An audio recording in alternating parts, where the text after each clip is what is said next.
station of Fox Sports. We are Fox Sports. We are Southwest. Cole Hamels brought hope and expectation to the Rangers pitching staff on his arrival in 2015.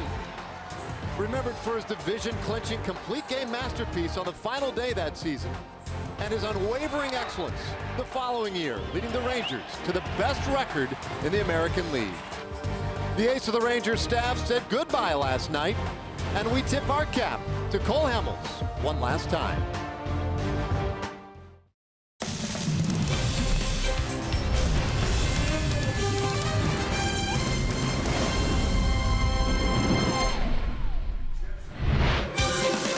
Rangers baseball is presented by Shiner's Sea Salt and Lime Summer Lager.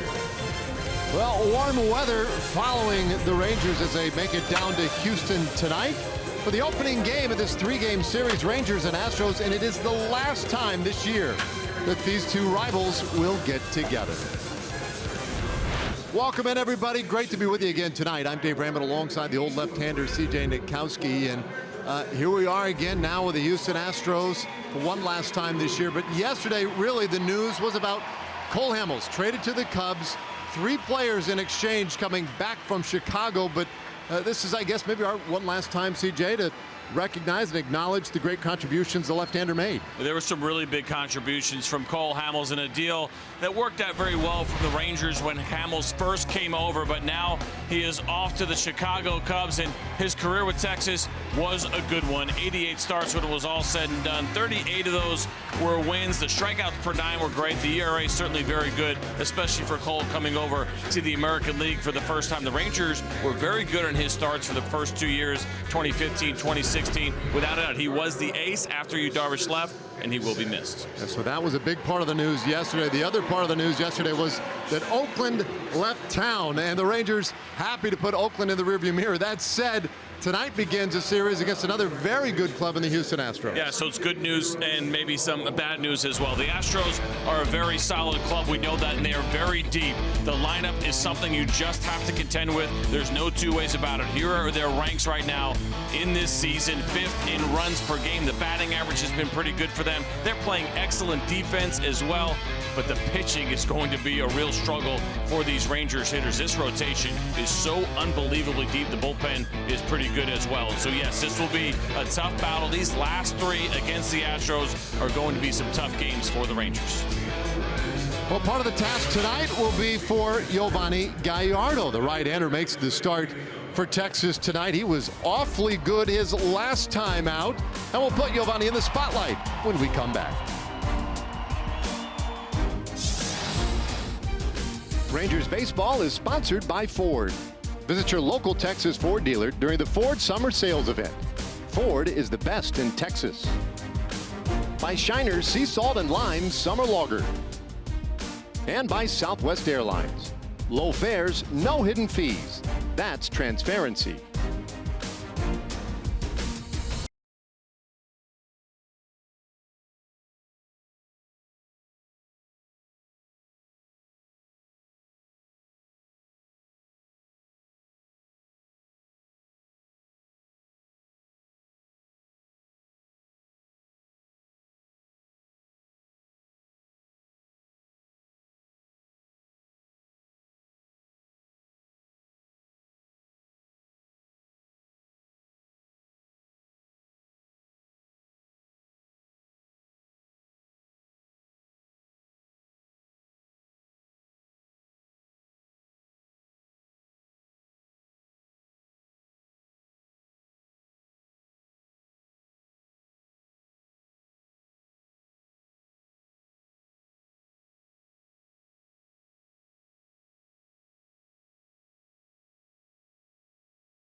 all set for the opening game of this weekend series in Houston. Rangers and Astros, the battle for the silver boot for the final weekend of the year between these two teams. Hey, we're talking about our Shiner sea salt and lime spotlight, and Giovanni Gallardo, really good his last time out. Yeah, he certainly was, and he's been a very nice surprise here for the Rangers in the rotation, but he had some elements that he had to deal with, and he really did deliver against a good team in the Cleveland Indians. Got some great defense behind him. No runs allowed against that Cleveland Indians club, and he did it in just 72 pitches over those 6 innings worth of work, and also while it was 108 degrees out. So a really nice job by Giovanni Gallardo. It'll be a little bit cooler here in Houston. 23 starts against the Astros over the course of his career. 16 wins. You see the 3.24 ERA. He's also thrown pretty well in this ballpark over the course of his career.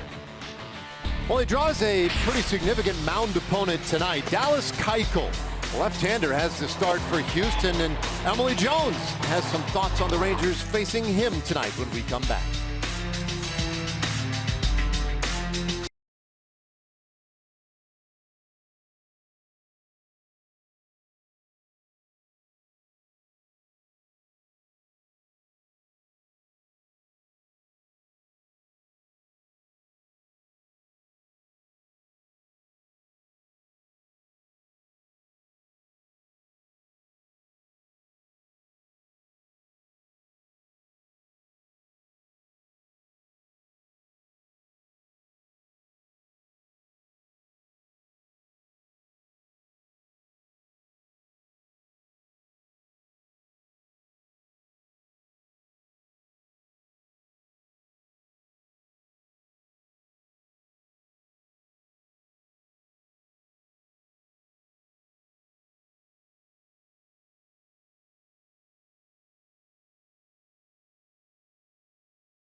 By Southwest Airlines.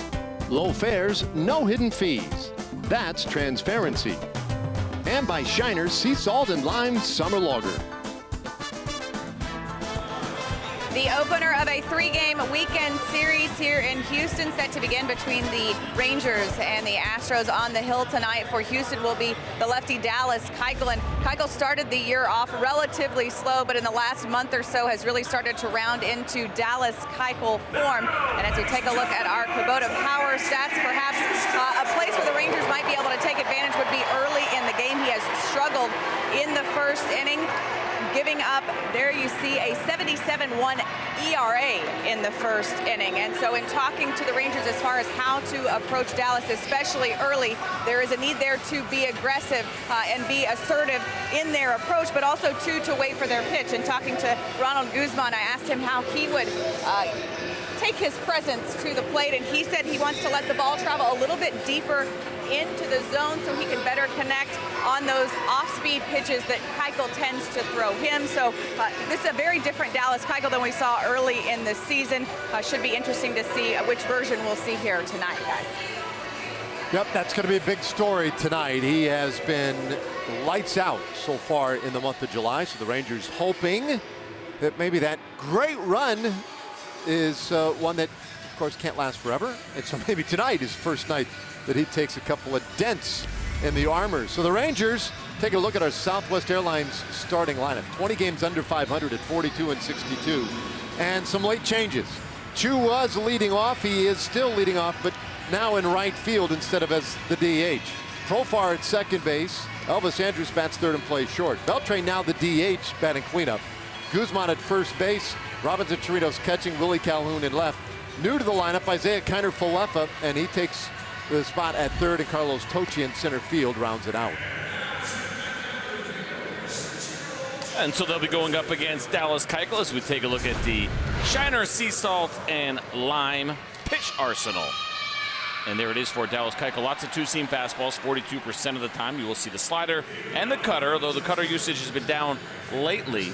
And there's the changeup and four-seam fastball as well. So really a full repertoire there for the Astros left-hander. So Keuchel all set to get this one started tonight. Indoors, roof closed. This time of year, that is pretty much standard here.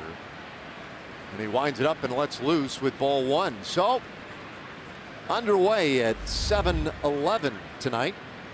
Convenient. Oh, well done. 73 degrees indoors. That is pretty exciting. Now a little bit in, and he goes 2-0 on Shin-Soo Choo.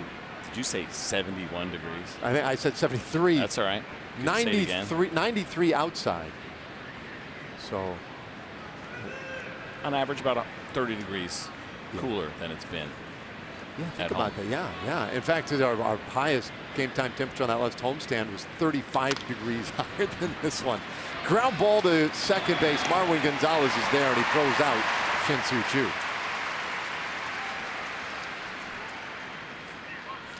Take a look at the Astros defense this evening, which is sponsored by Jack in the Box. And here is the outfit. It's Tony Kemp, George Springer, and Josh Reddick for Houston.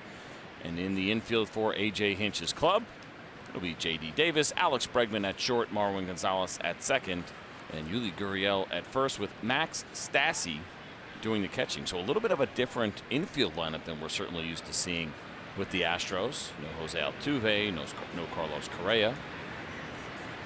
For that matter, no Brian McCann at catcher, who we've seen predominantly back there. And even if you want to go as far as Jake Marisnick, who had been in the outfield for pretty much every game, started at least probably 80–90% of the games that we've seen this year. He's not with a ball club right now either, so they're a little banged up or underperforming at certain positions. And so it's a new looking Astros team that the Rangers are seeing here tonight. A.J. Hinch even sent out his closer Ken Giles not that long ago after a bit of an episode during one of his late inning meltdowns. 1-1 pitch. That's low. Yeah, I took a quick peek to see how Ken Giles was throwing at the minor league level. Numbers have been pretty good for him so far. Just one run allowed. I think it was 6 innings of work, but pretty interesting. We got to the point where you couldn't, not that they couldn't take it anymore, but it's probably a good time to take a little bit of a break. I just wonder about the future for Ken Giles. So important to this club last year during the regular season. Things changed a little bit in the postseason as far as his role, and we'll see what happens here in the future. Well, Jurickson Profar batting here ahead in the count, 3-1, and he takes ball 4. Gets away from Stassi, but Profar with the 1-out walk. Rangers have a base runner here in the first inning. That'll bring up Elvis Andrus. He is our TXU Energy power player to watch. And Elvis, since the start of last season, how about this, in 24 games against the Astros, hitting over 400. His OPS is on base plus slugging over 1,000, and he scored 24 runs in those 24 games. So he has been a key member of the offense for the Rangers in this Silver Boot series. And he takes a strike from Keuchel.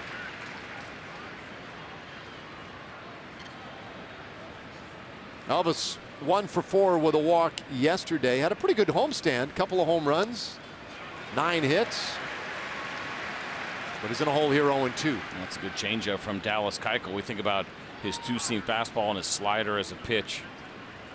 That is pretty good, but against those right-handed hitters, the changeup certainly brings a lot to the table. This one shanked over to the right side, foul and out of play. Andrews has an 8-game hitting streak coming into this one tonight. His longest hitting streak of the year. Back at the end of June and the beginning of July, he went 9 straight. Good numbers against Houston this season. And lifts this one in the air out to right field. Reddick coming in and toward the line. 2 away.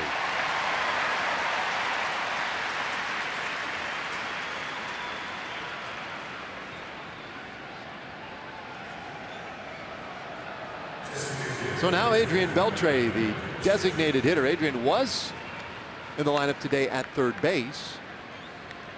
Instead now, with the scratch of Ryan Rua. Rua was batting 8th and starting at right field. Rua had some tightness in his lower back, so they scratched him from the lineup. Beltre takes over as DH. And you know, it must have been something significant for Ryan Rua, because of course he's looking for that consistent playing time. He's been on the bench a little bit more probably than he would like, and so he got scratched. I'm sure it was something significant for him, because I got to believe he tried to fight through just about anything to get into this lineup. Hopefully it wasn't pitching related. We've got enough days past his pitching outing. I doubt it had anything to do with that. Although, you never know. 1-1. Bouncing ball through the right side. That's a base hit for Beltre. Profar pulls up at second. And so the Rangers with a couple of base runners against Dallas Keuchel. And we mentioned it at the top. Emily did anyway. This is the time to get him. Tried to get to him early, as you see that pitch on the outer third, but it was 3 in a row, and that was the little cutter from Dallas Keuchel. Nice job by Adrian. We've seen him do this so much going the other way, but it's just a great approach against lefties. And there you see it again. The 7.71 ERA in the first inning, 4th highest in the loop. And once you get past the first inning, he's really tough to get to. Guzman takes one inside. Guzman 4 for 6 in his career against Keuchel, so he's had some success against the left-hander. And he's put up good numbers against Houston in this his rookie season.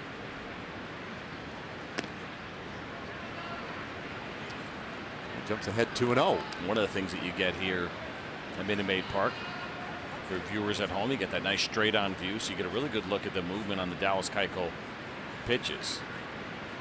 I love this view right here. We talked about a lot. If anything, it almost slightly off to the first base side, maybe a little tiny bit, but it's a really nice view if you enjoy watching pitchers. You get a much better feel for the movement on the pitches, especially what goes horizontal. So 2-seam fastball, sliders, cutters. For a broken bat roller first base side, Gurriel will feed Keuchel, a very good fielder, and that will end the inning. So the Rangers got a couple on, but couldn't break through against the Astros left-hander. So now Giovanni Gallardo goes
top of the first inning, but nothing doing against Keuchel. And so now the Houston Astros 30 games over 500 at 67-37, 5-game lead in the division. And they'll lead it off with George Springer in center field. Alex Bregman at shortstop bat second. Reddick in right field is third. Then it's Gurriel, Gaddis, and Gonzalez, the 3 Gs in the middle. J.D. Davis at third base, Max Stassi catching, and Matt Kemp in left field will round it out. Take a look at the pitch arsenal for Gallardo, which is brought to you by Shiner Sea Salt and Lime Summer Lager. 4-seam fastball, 2-seam fastball. Those are the two that you will see the most. But the slider, the curveball, and the changeup, all part of what Gallardo does. And the 4-seam fastball has actually been pretty good for him. Just a .220 batting average against, which kind of bucks the trend of what's happening around the league. It seems like more and more guys are getting away from their fastballs. Of course, Bartolo throws a lot, Gallardo throws a lot. And that 4-seamer has been very successful for him. It starts with George Springer, and he gets that first one in there for a strike. You have to be careful with Springer. .249 average, 17 home runs, and you can see 4 of those have come at the expense of the Rangers this year. And of those 4, several are of the leadoff variety, and that's just one of those things for Springer. All right, he gives A.J. Hinch some real thump at the very top of the order, and in his career has 8 leadoff home runs against the Rangers. 2-1 the count. And certainly Gallardo is aware of that. That's something that comes up in the scouting report when you go through the lineup for the Astros, and he knows that he needs to stay on the corners. Has to be very careful early on against Springer. Well, he put Springer in a good spot here at 3-1. Gallardo making a 7th start, 4 wins, 1 loss, and a .556 ERA. Very good his last time out. And Springer lifts this one out into medium deep center field. Tochi in a couple of steps. And there's the first out of the inning. Take a look at the Rangers defense, which is delivered to you by DeMontron RV. Willie Calhoun, Carlos Tochi, and Shin Soo Choo are in the outfield tonight. And in the infield, Isaiah left a surprise start at third base. Elvis Andrews at short, Jurchen Profar at second, and Ronald Guzman at first, all with Robinson Chirinos catching behind the plate. Falefa getting a shot on the infield tonight. A lot of his work has been behind the plate lately. So back out there on the infield dirt, and Alex Bregman steps in and takes ball 1. Mentioned at the outset that Altuve not in the lineup today. It's just the 2nd game this year that Altuve has not started. Correa's been hurt. They've had some guys go down, and one guy who has picked up maybe the slack for everybody who has fallen off for injury or whatever this year will be Alex Bregman. Bregman has been huge with the 68 RBIs and the 21 homers. Takes a strike, and it's 1-2. He's done a really nice job here for the Astros. And, he came through the system as a shortstop, was a shortstop in college. And so with a guy like Correa down, it's a pretty easy adjustment. There's been times where we have seen Marwin Gonzalez play short, but certainly Bregman very capable as well. He's an excellent defensive third baseman. I was a little bit surprised to see some of his defensive numbers overall. Some of those defensive metrics were not as favorable to him at third. -3 on the defensive run saved in this limited time at shortstop in his career.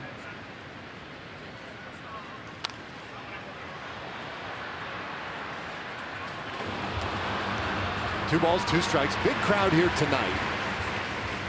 And that will be the case all weekend. It's the final time that these two teams will play one another this season.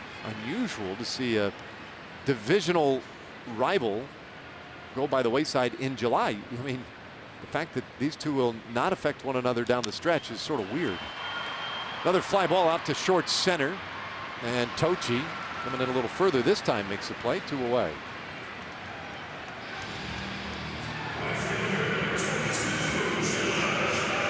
Gallardo trying to build on that last outing, which was so good. Now will work against Josh Reddick.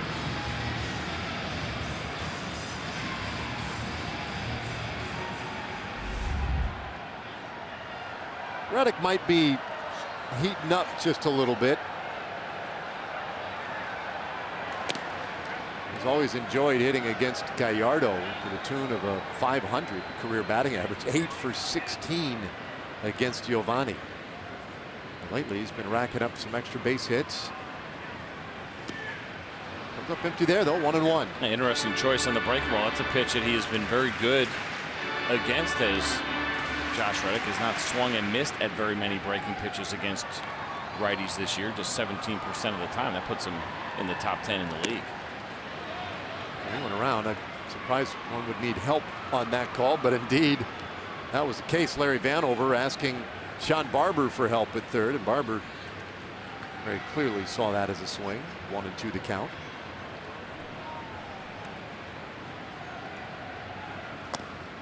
Do you think umpires ever call each other out on stuff like that afterwards? Like, got it, right? In fun, like, what do you mean? Of course, you know, like, yeah. Why were you asking me to check that in the first inning? What game were you watching? I sure hope they do. You got to keep it light. It's a pretty intense job. 2-2. When you're working behind the plate. Well, that one caught the corner. Strike 3 called on Reddick. Boy, Gallardo, nicely done in the bottom of the first. 3 up, 3 down. Now this is perfect location from Gallardo. This pitch is a ball the entire time. Little slider comes back and catches the outside corner.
In the books, and we go to the second. You see the sunshine pouring in from those windows in left field here at Minute Maid Park. You, CJ, I know, a fan of indoor baseball. Indoor broadcasting, for sure. I'm a huge fan of. Robinson Chirinos leads off the second inning here for the Rangers. Although I actually always like playing inside, too, to be honest with you. Even though some of the ballparks are not great for pitchers. Tampa isn't, Arizona isn't. We'll head there next.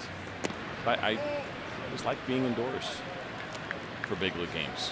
I think it'll be fun on this trip for fans who watch consistently to see the difference of what indoor baseball can look like. This, to me, is a really well done, well conceived ballpark.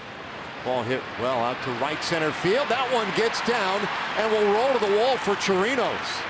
Robbie into second. He'll pull up there as that ball just now heading back in. A leadoff double in the second for Chirinos.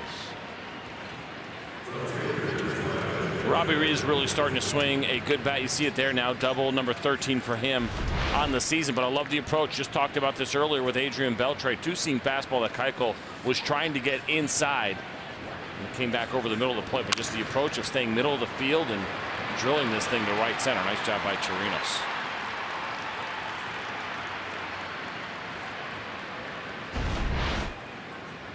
So another man in scoring position for the Rangers in the early moments of this game, and that brings up Willie Calhoun. And Willie takes a breaking ball for a strike. Now, do you think the viewing experience is much different? You mentioned kind of getting a feel for indoor baseball. So that's where I was going. I think when fans see the ballpark in Arizona and see how dark it is by comparison, and I don't know what the word is I'm looking for, but it's a little drab. If you feel like you're in a warehouse there. I always like going there, but the feeling is that you feel like you're in a really big warehouse. And even the way that center field is kind of constructed, there's a lot of exposed beams and everything else there in Arizona. You guys will get a look at on Monday and Tuesday night. It's hard to be drab in Arizona. Right. It's not like not a city that, it's always usually very bright. But maybe that's it. It's like, hey, come to the ballpark. We'll make it a little darker and cooler. Well, that could be, right? I mean, might play into the collective psyche of the town. But this one, usually, with all the windows out there and just the way they position the seating, most of the seating right there behind the plate. Very little seating in the outfield. And so it creates a scene where you get the people all bunched up in one spot, and it's always sort of vibrant, energetic wherever you are. Doesn't hurt. This team is coming off a World Series championship, and they've managed to pack them in here. People want to get in and see this team the year after. The 1-2 pitch. Calhoun takes inside 2-2. But I think you're going to see some similarities too with regard to the way natural light and whatnot is used on the new ballpark up in Arlington. The Rangers intend to incorporate some of the same things that have worked well here. Pitch to Calhoun, and he swings and misses, strike 3. So that's something I heard that was pretty interesting about Dallas Keuchel. We're going to show you these numbers, and these are what he is. This is what he's done over his last 7 starts. Pretty impressive, right? 5-0, 1.80 ERA. Well, the start prior to that run of the 7 was one that took place against the Texas Rangers. And the Rangers hit Dallas Keuchel very well in that start. And after it, there was some discussion apparently surrounding Dallas Keuchel as far as how often the shifts were being used when he was pitching, and he seemed a little bit dissatisfied.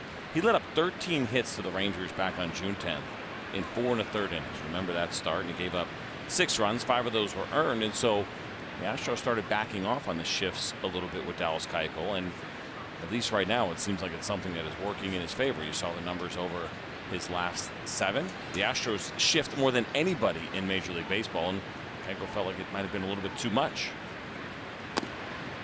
And the results, well, whether the shifts actually matter over that time, but the comfort level for your starter does matter, and most teams like to have that two-way conversation when it comes to how often they're going to use a defensive shift. Well, he's been very good since then. A roller in the hole, short. Bregman with a backhand to throw, not in time, and into third base, Chirinos. So Kiner Falefa with an infield hit, and the Rangers have runners on the corners. Good hustle as always by Isaiah, and almost a tremendous play here by Alex Bregman. Of course, mentioned he has been a third baseman here, but filling in for Carlos Carrasco, and a smart play to make sure you get this throw all the way in the air. You don't want to short hop that one to give yourself a chance. Check out Kiner Falefa out of the box. And slowing down in his game. Showing a little heart and hustle right there. I see what you did. So on the corners, and here is Carlos Tocci, 9th place hitter. And he bunts one back toward the mound. Keuchel scoops it with a glove. Not in time. Chirinos gets in underneath the tag. And the Rangers draw first blood tonight on the squeeze bunt by Tocci.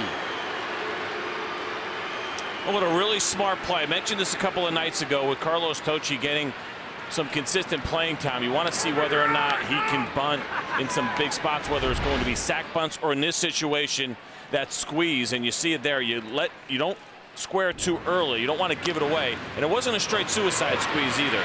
You see Chirinos in the slide home. He didn't take off as if he were stealing. That would be more the suicide squeeze. This had much more of a safety squeeze kind of feel to it. You wait to see the ball down and then you take off, and Robbie got a good read and just barely got in there.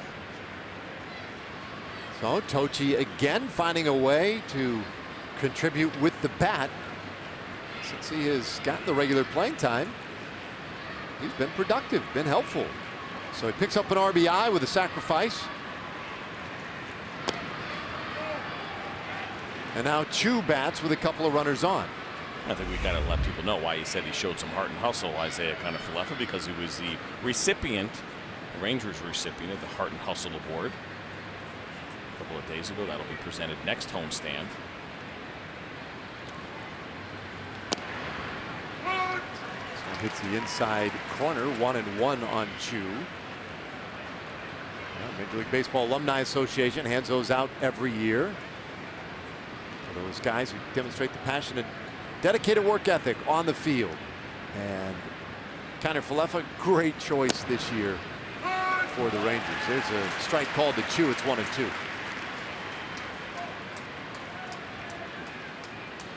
been a very entertaining run. Very fun to watch this young man come up, demonstrate his abilities, but then also see him grow, learn, and improve so much.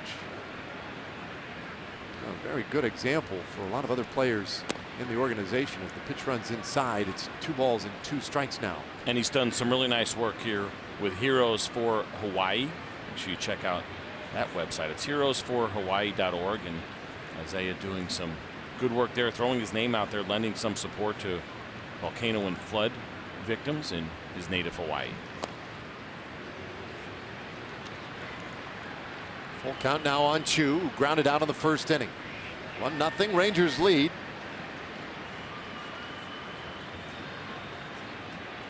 Kiner-Falefa at second, Tochi at first. Keuchel's payoff. And a chopper first base side. That took Gurriel way off the bag. And before he could toss the baseball, he had to hold on to it. Couldn't find the handle, and everybody's safe. That'll be an error on Gurriel. Rangers putting some pressure on the defense right now and getting some good results. Chu, of course, has been such a great contact hitter. This should have been an easy play, but probably some pressure felt there from Gurriel to hurry up after the high bounce, and he didn't quite have the ball on the exchange and ended up dropping it.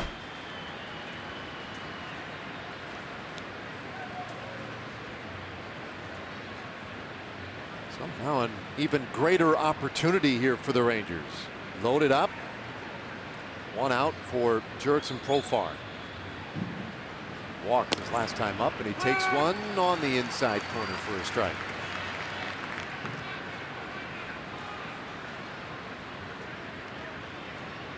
Profar starting tonight's game at second base as Rougned Odor gets a night off. He and Joey Gallo both getting a break with the tough lefty on the hill. So Profar, it is just his 8th start this year at second base. There's Ruby.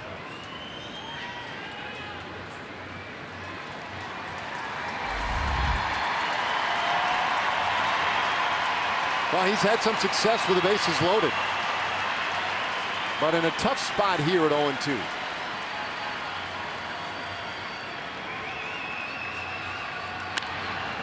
That's fouled off. Stays 0-2.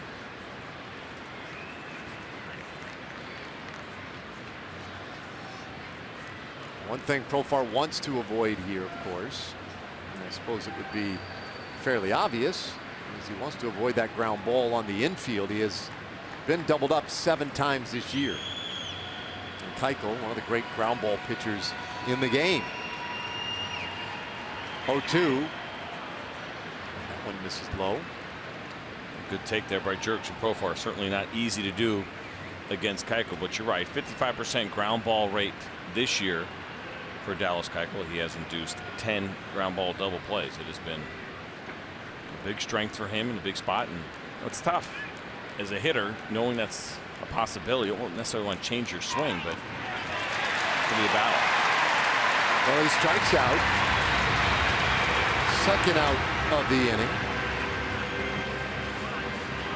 Saturday, August 4th, Rangers and Orioles 7:05 game. First 15,000 fans get a Vladimir Guerrero Hall of Fame bobblehead courtesy of Allstate. Get your tickets at TexasRangers.com or by calling 972-RANGERS.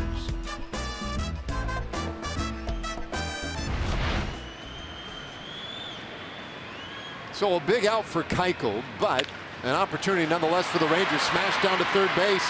Great play by Davis. Hops up, makes a terrific throw. Wow, a little defense gets Keuchel out of additional trouble. Rangers leave him loaded. But the Rangers score first. Chirinos streaking 0 from third on the squeeze bunt. And the Rangers lead 1-0.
Is sponsored by GMC.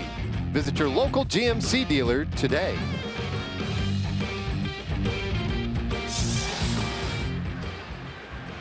Well, 1-0 lead as we go to the bottom of the second inning.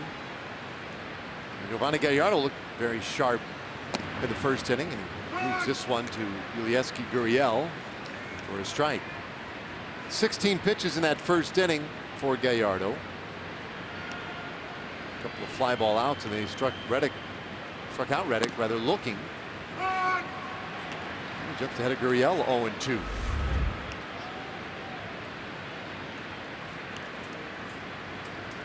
Gurriel, the cleanup man, averaged just a smidge below 300.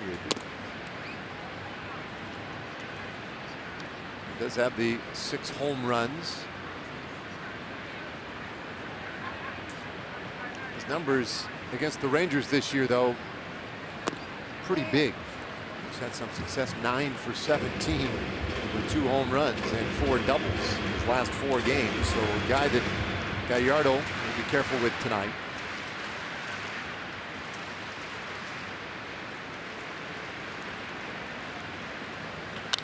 This one lifted high in the air out to left field.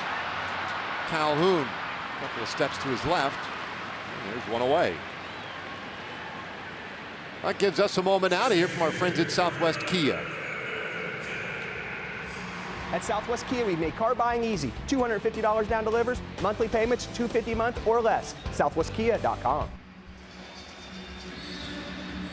4 up, 4 down for Gallardo. And now the designated hitter, Evan Gattis.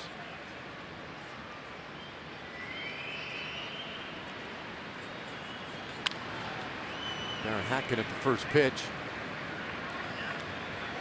Hacken at a first pitch breaking ball from Gallardo. Kind of interesting for Gattis to take that approach. He's hitting just 107 against breaking balls. I got to believe Gallardo thinking he could get himself a first pitch strike. This one looped over second, and that's down for a base hit. So Gaddis is on. First base runner of the night for Houston.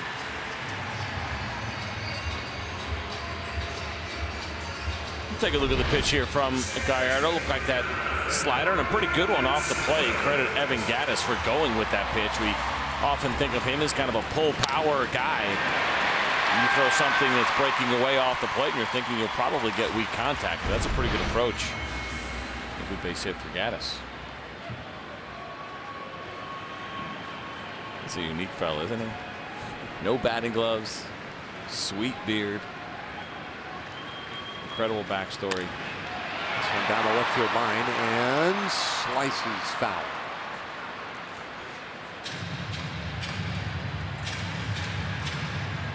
Not a lot of room down there in left field.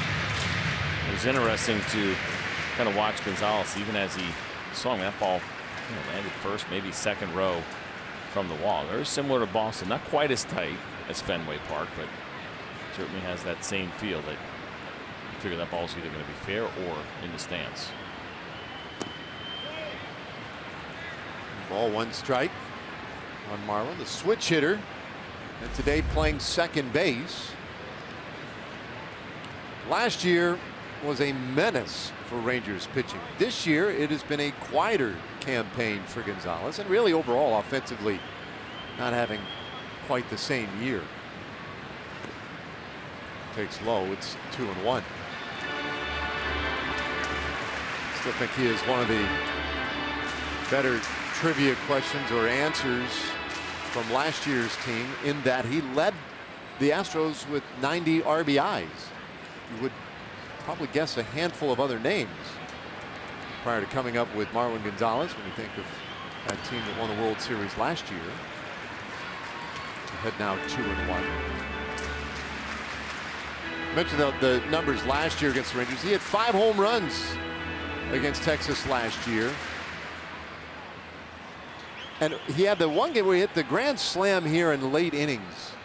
Might have been like a 9th inning or so, a home run. He's had some really big moments, and he takes ball 4. He is on, 2-men aboard. Gallardo now really does need a ground ball. And for Gallardo, been pretty good in that regard in his time here so far this season. 48% ground ball rate. That's slightly above league average by about 5%. And he's gotten 6 of those double plays so far this season. And he's got a really good candidate here in J.D. Davis. From an offensive side, Davis is hitting 53% ground balls. That is 10% above league average, or maybe below league average, however you want to look at it. It's in the wrong direction by 10%. The number's higher, but that means it's worse. I can see his numbers. This is 3rd go-round with the big club. He was recalled from AAA Fresno last Friday, so a week ago. Was on the opening day roster. Optioned out in early April, and then had a short stint with the club in late May, early June. But not a lot of time this year at the big league level. Gallardo falls behind 2-0. Had a really nice play at third base to finish off that first inning. So certainly for the Astros, as they're trying to figure out exactly how they want to align things defensively without Correa. Anytime they want to give Altuve a day off, it's got to feel good to be able to slide that kind of glove over at third base.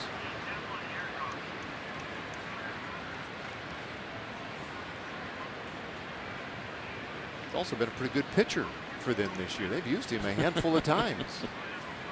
That a continued craze of position players pitching has overwhelmed baseball this year. He's got 3 games under his belt. 1 this year, 2 last year. He's down 2 2/3. He's allowed just 1 run, 4 punch outs, and 1 walk, although he did allow a home run this season. I didn't read the piece, but I think there was a story in the Wall Street Journal today about position players pitching. D-mount so far this year? Was it getting into the... Yeah, I'm sure. Yeah, the idea behind trying to protect other arms, I got to imagine. Bouncer right side of the infield. Quick flip to second one. The relay in time. Double play. 4-6-3. And Gallardo out of trouble. That really was a good combination with Gallardo and Davis, and he got that ground ball, and Profar does a nice job of shoveling that ball to Elvis Andrus, and an easy throw over to first.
Brought to you by Budweiser, a legendary lager for legendary moments. Rangers fans, this Bud's for you. We've played 2 innings. Rangers lead 1-0. And Adrian Beltre starts the 3rd inning with a flare out to right center, and it is cut down by Springer. 1 away. All right, time for a Chevy game break as we throw it back to John Radigan.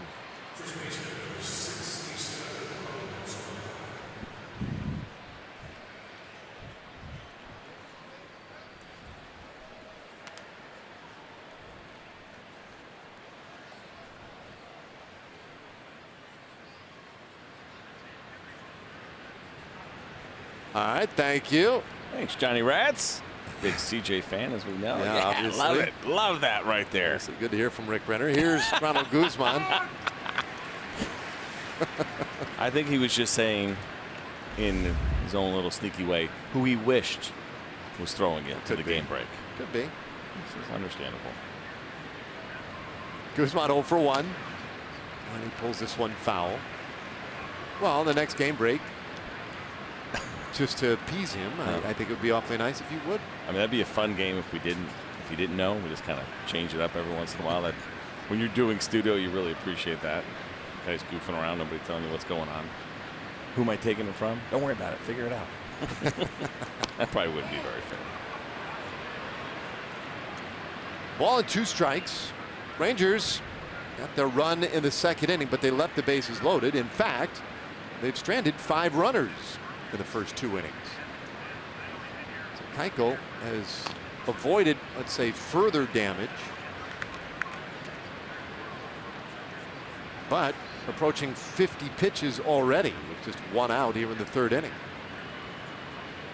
You'd love to see the Rangers kind of continue to pile on. They did a nice job of getting Keuchel to get that pitch count up through the first 2 innings. It was 42 coming into this one. Adrian Beltre put a good swing on the first pitch of the inning, but it turned into an out. The one thing you don't want Dallas Keuchel to do is catch a groove. We showed you those numbers and the difference between first inning and then basically the rest of the game. So they're able to scratch that 1 run across the board, but you love the idea of driving up that pitch count. Hard ground ball, second base, flagged nicely by Gonzalez. 2 away. That's a good defensive play. Well, time for our showstopper. Manny Machado continues to pay dividends for the Dodgers. This was last night in the 6th inning, and that one did not take long to get out. Such an interesting trade deadline this year, right? So many things have happened kind of early. I mean, I felt like he got traded like a month ago. With everything else that has happened since then, so many other things going on. Obviously, Cole Hamels is one that has affected the Rangers, even Jesse Chavez. Both of those guys going to the Cubs in separate deals. Zach Britton has since been traded. Jay Happ has been traded. I love the idea of trying to pounce early if you can. Get that deal and find the guy you like. We'll see if there's going to be any real deadline deals, right? The ones that goes at 4 o'clock Eastern, they trade. They changed the time. It used to be midnight. I believe it's 4 o'clock Eastern now, 3 right? 3 o'clock Central, yep. Is that Sunday already? Yeah. No. Monday. Monday. No. Tuesday. Yeah, told you. Tuesday is Pay the attention. 31st. What was the question? A few days away. But that trading deadline, so it is 4 o'clock Eastern on Tuesday. Last chance to get those pieces that you need, unless you can acquire a player that clears waivers or goes through waivers. That's part of the August trade deadline, but there's been a lot of action. The Astros have gotten in on that. Martin Maldonado, catcher that they picked up from the Los Angeles Angels. There's Jeff Luhnow, their general manager. He has been reticent over the years to let go of his prospects in pursuit of other players. Well, 1-2-3 in the 3rd inning.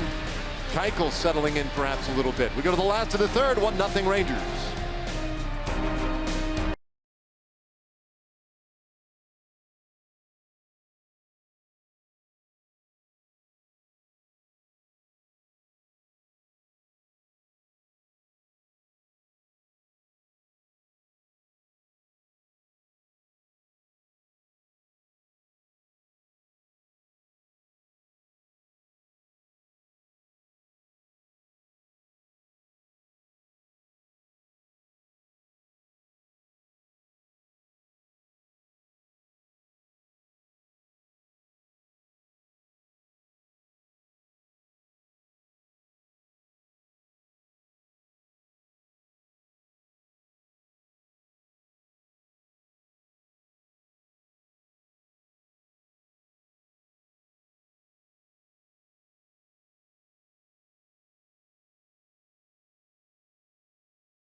As we head to the bottom of the 3rd here at Minute Maid Park, and it is an interesting time of year with the trade deadline looming. Obviously, the Rangers on the selling end of things this season, and talking to Jake Diekman about just this time of year, he said, you know, it is strange. It's not normal, but it's part of the business. He's been in this position before. He says he just tries not to think about it. It's hard with a pregnant wife at home, having to think about those things. He said he just does his best to put it out of his mind, go out, try to do his job, and let the chips fall where they may. But on an interesting note, he said this will be my first time to play in the major leagues without Cole Hamels as a teammate. He said that's a little surreal.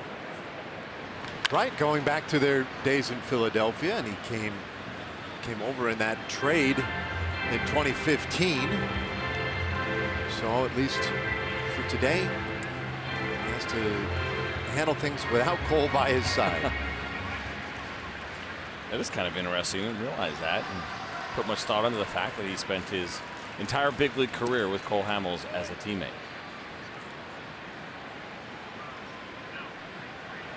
Maybe put a picture of him in his locker, right? Take it on the road and frame it. Miss you, buddy. Well, bouncer by the mound up the middle. Snared by Andrews. The spin, the throw in time, and they get Max Stassi. Beautifully done by Elvis Andrews.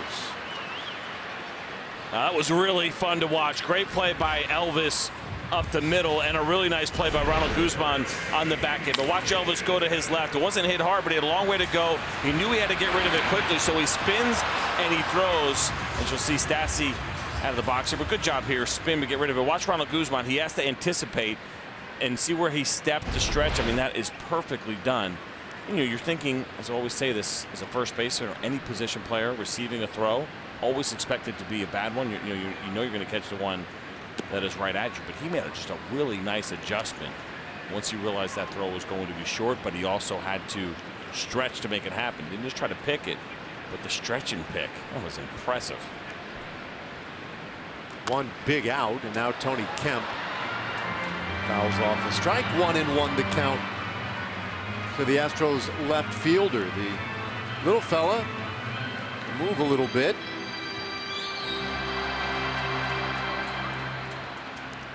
His on-base percentage this year, .393. It's highest on the club, 7th best in the American League, at least for those with a minimum of 150 plate appearances. So he's been getting on at a good clip. Not a ton of power, but he can leave the yard. It's 2-2. You don't see a lot of that swing and miss. He doesn't strike out very often, and his strikeout rate is below 10%. League average is 22%. So the idea of generating swings and misses against Kemp is certainly something that's a challenge. He got big there in that 2-1 count, though. He took a big hack. You mentioned not a ton of power, but it seemed like he was trying to leave the yard. Oh, good breaking ball right in there. Strike 3 called. And second strikeout of the game for Gallardo. Take a look at this pitch from Giovanni Gallardo. Perfectly painted at the bottom of the zone. I'm trying to go a little bit away, but that's all right. You'll take anything at the knees, and you see Kemp tracking it, but he knew that was a strike. And like I said, he doesn't strike out a lot. Right on cue. I also don't think that was a breaking ball. It'd be pretty awesome if he could throw a 93 mile an hour breaking ball. But see, like, it does look like, and maybe it's just getting used to the angle a little bit, but it definitely looked like it was moving side to side on me, but it was, did not. Well, because he missed a spot too, right? He's trying to go away, and so that ball cut on him a little bit. That's a corner. What's interesting about Gallardo for me is that it's not a power arm. It's a good fastball, right? 92, 93. But his slider's high velocity, and it registers more as a slider than a cutter. We just saw one at 90 miles an hour. A previous pitch. Now that's a fastball at 93, but the previous pitch to George Springer was a slider. Anytime you throw any kind of breaking ball or a slider that's at 90 and you're throwing 92 or 93 with your fastball, your first thought is, well, it's got to be a cutter then for sure. Just not a lot of differential. You would think a slider would be more like 85 miles an hour, but one registers as a slider. Well, it goes 2-2 now to George Springer. 2 outs, nobody on. Good velocity range so far here for Gallardo. Fastball's touched as high as 94. He gets another strikeout, his 3rd of the night. And it's a 1-2-3 third inning for Gallardo. So in a 1-0 game, we go to the 4th. Rangers will be sitting the bottom 3rd of the order. Calhoun, Kiner Falefa, and Carlos Tocci coming up.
Yeah, a Rangers fan hiding in the middle of everybody else. Maybe not hiding. Sunday, August 5th, Rangers and Orioles back at Globe Life Park, 2:05 game, and first 15,000 fans are going to be treated to a Ted Williams first Rangers manager bobblehead, courtesy of Sweet Baby Ray's. Tickets are at TexasRangers.com or 972 Rangers.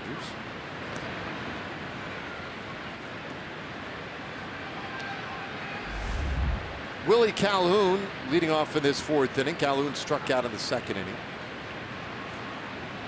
0 for 1.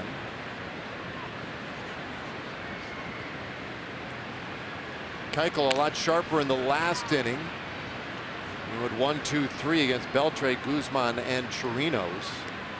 And we said it early on, when you face Dallas Keuchel, you want to try and get to him immediately, because as the game wears on, he typically gets a lot better.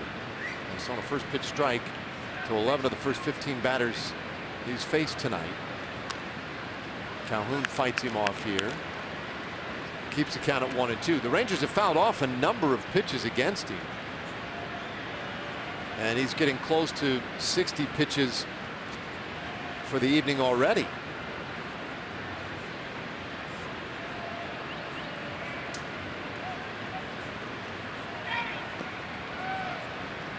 A little low, 2-2 the count.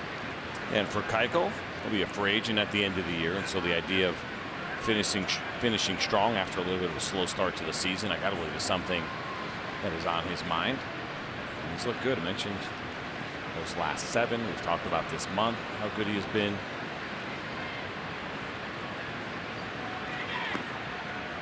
A little low again, and it's a full count. Yeah, it's gonna be a big finishing 2 months for Dallas Keuchel, former Cy Young Award winner. They're looking to cash in the offseason, and it's part of the crossroads that the Astros will be heading toward now in these coming years, is their ability to keep some of these superstars as they become free agents, maybe deciding which ones they want to keep, and that's part of it, to whom they want to commit a lot of their resources. They recently, right before the year, signed Jose Altuve to quite the extension. Well, bouncer down the first base side, foul again, and Calhoun really making Keuchel work here.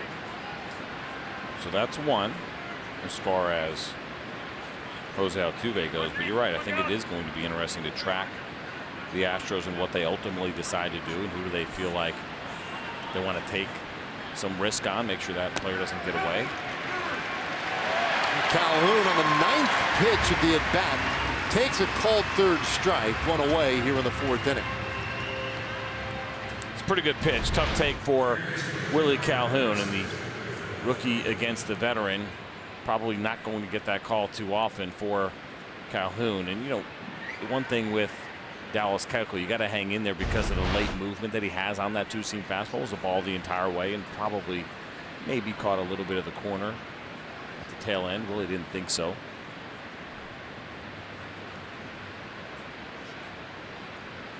Now 1 out, and now Kiner Falefa rolls it down the third baseline. That's a fair ball. Should be extra bases. Not going out from shortstop. Bregman corrals that one, but Kiner Falefa with a 1-out double, and he's 2 for 2 tonight. Well, Isaiah didn't think he was going to be playing this evening, but because Ryan Rua had some back spasms, some last-minute changes, and it's turned out really well here for Kiner Falefa. Good job hitting this ball hard down the left field line. No chance for Davis, and a really heads-up play by Alex Bregman, who obviously knows this part of the field very well. And if a ground ball catches that little cutout, it's actually going to bounce toward the infield more than it will the outfielder. So that's a good heads-up play by him.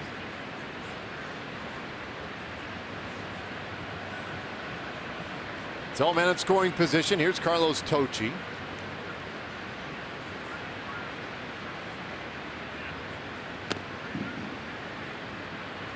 Tocci drove in the only run in this game in the 2nd inning on a beautifully placed bunt. Got Chirinos home from third base.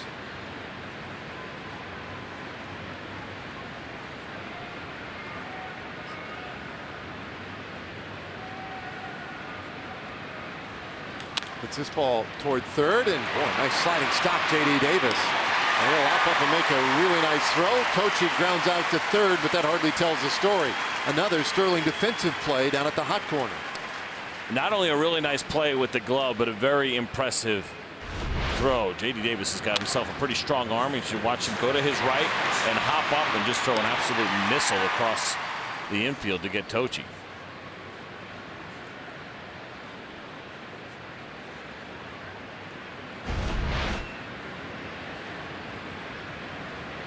Saw some defensive help tonight for Dallas Keuchel.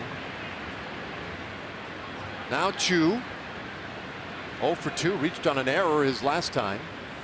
And he takes one on the inside corner for a strike.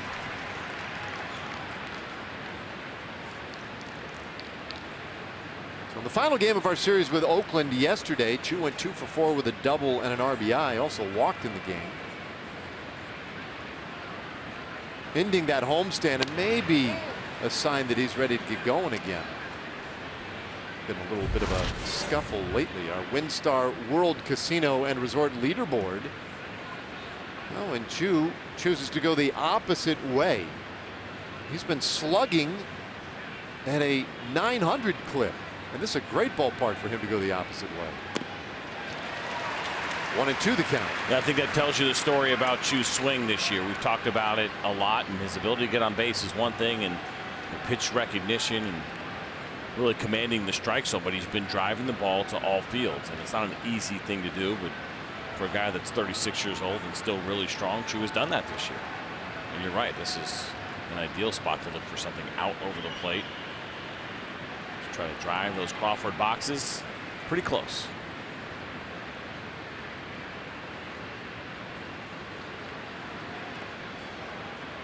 Two and two.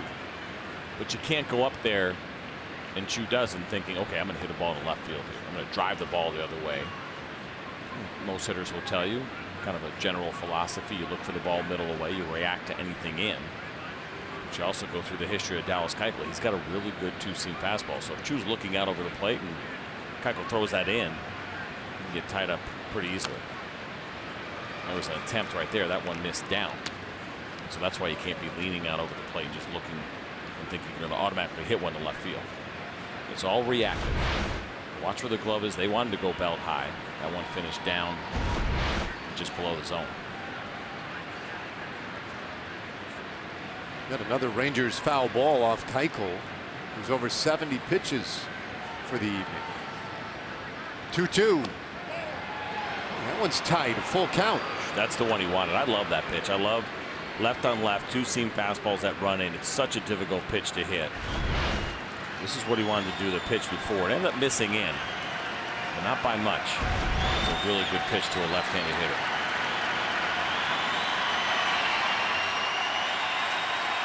Two outs and a full count. Kind of left at second. Chu will see another one. This happened last night to Chu. He fouled one off, and again, left on left with the kind of movement that Dallas Keuchel has. He sees this a lot from left-handed hitters, but using that two-seam fastball, very common for a hitter to hit the top half straight down, and poor Chu takes another one.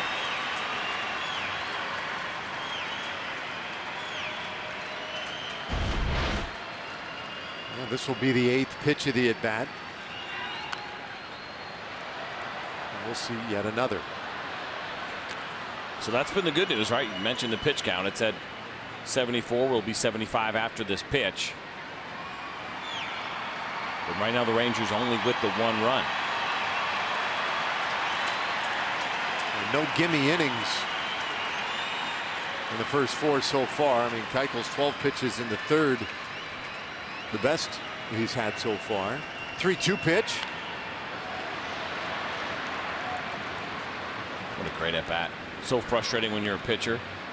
There's been some good pitches in here that Chu has spoiled. Getting ready to see number 10 now against Keuchel. He has been pounding Chu in with that fastball. He's given him nothing middle away inside the strike zone.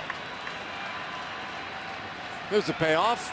Up high, and that is ball 4. A 10-pitch walk. What an at-bat by Chu. They really are fun to watch. I mean, first of all, fouling off all the tough pitches, laying off some ones that were really close. Chu has just been locked in that situation, seeing the ball really well against a tough lefty. But we showed you that 900 slugging to the opposite field for Chu this year. Dallas Keuchel certainly is aware of that.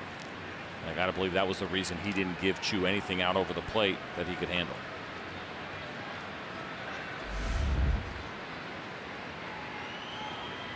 Brings up Profar.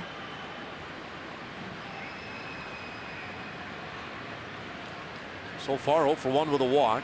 And he takes ball 1. Look at all those career highs set this year for Profar. Hits, runs, doubles, triples, homers, and RBIs.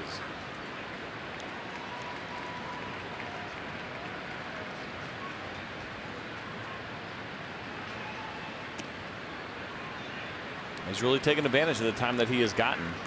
92nd game of the year. That's a career high. 90 was his previous high back in 2016. The at-bat, not surprisingly, all right there in line. But it's not just some more playing time. It's been really productive for Jurickson Profar. Ooh, very close pitch. That one, Profar got at the bottom of the zone. 2-1. Late movement on this changeup. I believe this ball fell out of the strike zone. This is a really tough call on 3-1 for Jurickson Profar. I mean, look at all the movement at the end by Stassi. He tells you everything you need to know about this pitch. Look where he started when he caught that and where he finished. You're not going to win that argument. It's a tough break for Profar. 2-1 pitch. Little roller off the handle. Slowly to short. And the underhand feed to second forces out 2. So the Rangers leave 2 more. They have stranded 7 through 4 innings. But as we enter the last of the 4th, the Rangers do lead 1-0.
Lime Summer Lager.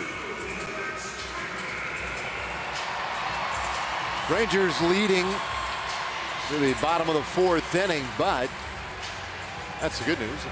The unfortunate news to this point is that they have perhaps not cashed in a little more aggressively on the runners they've had. They have stranded 7 men on base. That said, Gallardo has pitched really well to this point. And we'll see the 2, 3, and 4 hitters for Houston.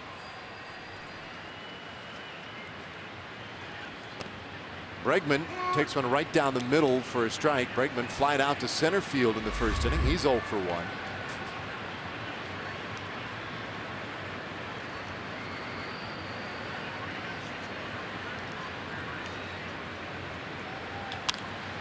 Got onto this one. Hangs up for a while out to center field, and Tochi is right there, 1 away. Giovanni Gallardo's done a really nice job of keeping these Astros hitters off balance so far. We've seen a handful of these fly balls to center field and really throughout the outfield. He got the big double play. So far, so good. The quality of the contact has not been very solid against Gallardo.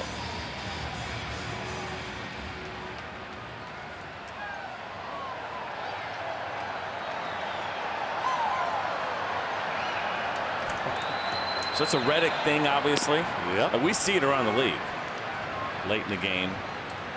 Maybe as the game slows down a little bit, but what is that? That's from who's the wrestler? Ric Flair. Ric Flair. That's his favorite wrestler. In the dirt, 1-1 to Reddick.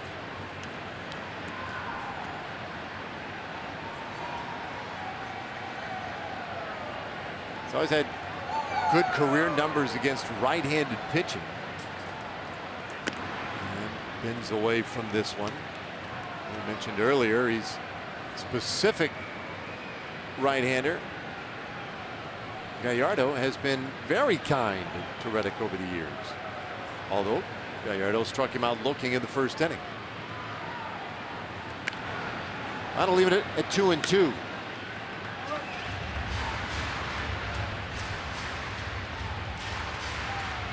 Interesting numbers this year for Reddick.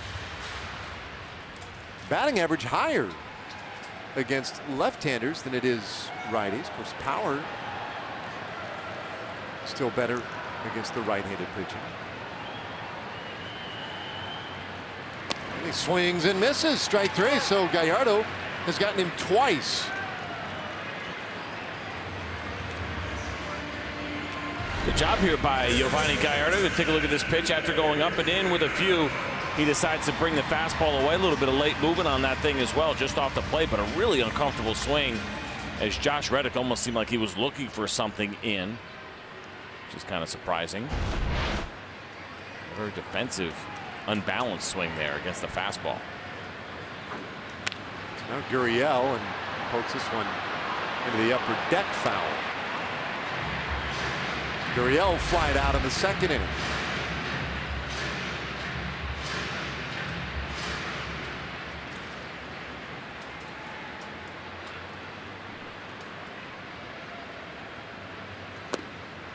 Gallardo jumps ahead of him 0-2. Giovanni Gallardo has pitched well in this ballpark. 16 wins against Houston. Most wins against any team for Gallardo.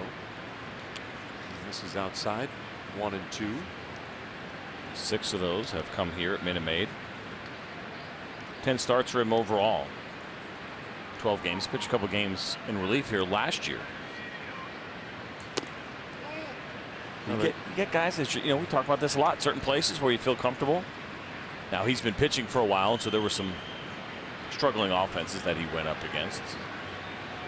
Not to take anything away from what he's done there. There are the numbers. 12 starts. Mentioned a couple of relief appearances as well in there. But you get those mounds in places that you like. You, Darvish, was pretty good here at Minute Maid. It seemed like he really liked it. As much as this is an outdoor sport, there are some pitchers that are very comfortable and actually enjoy pitching inside. Not having to deal with those elements sometimes is certainly something that can work to your advantage. First full count against him so far tonight. And Gurriel outlasts him, rolls that one into center field for a base hit. Just the second hit allowed by Gallardo. A good at bat by Gurriel, and no harm, no foul here. Ground ball base hit up the middle and a pretty good pitch away. Gurriel's a good fastball hitter, but better to leave it out there against him because he does have that pull power, and this is such a great ballpark for right-handed pull power hitters. There's another one in Evan Gattis.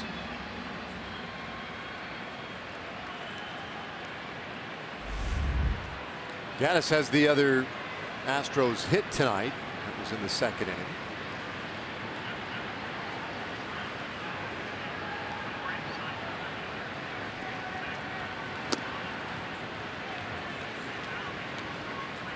Gallardo 16-5 in his career against the Astros, and we're talking about his success here in this ballpark, which is good because this year the home road splits for Gallardo I mean, decidedly better at home. 3.93 ERA in his 3 starts back at Globe Life Park. The road, his ERA is closer to 7.5. So in as much as you figure he's going to make a start on this road trip, excellent that it fell here against Houston, where he has pitched well in his career.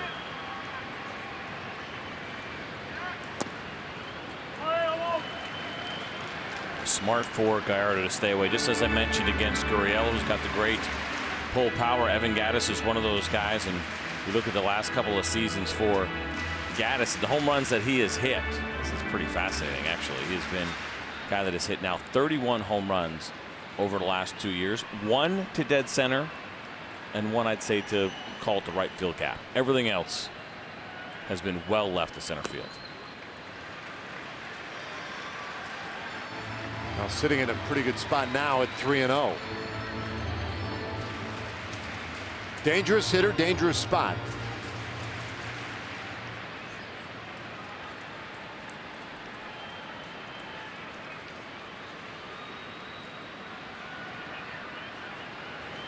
Taken all the way, and that's a strike. 3-1. And right on the corner, too. Gallardo not messing around. We talk a lot about 3-0 counts and how much more aggressive hitters have become. And they're still not very aggressive, but they'll swing more on 3-0. And good late movement there, and that's paint on a 3-0 count. And you even saw where Chirinos was set up, so that was intentional. They weren't just going to throw a cookie down the middle.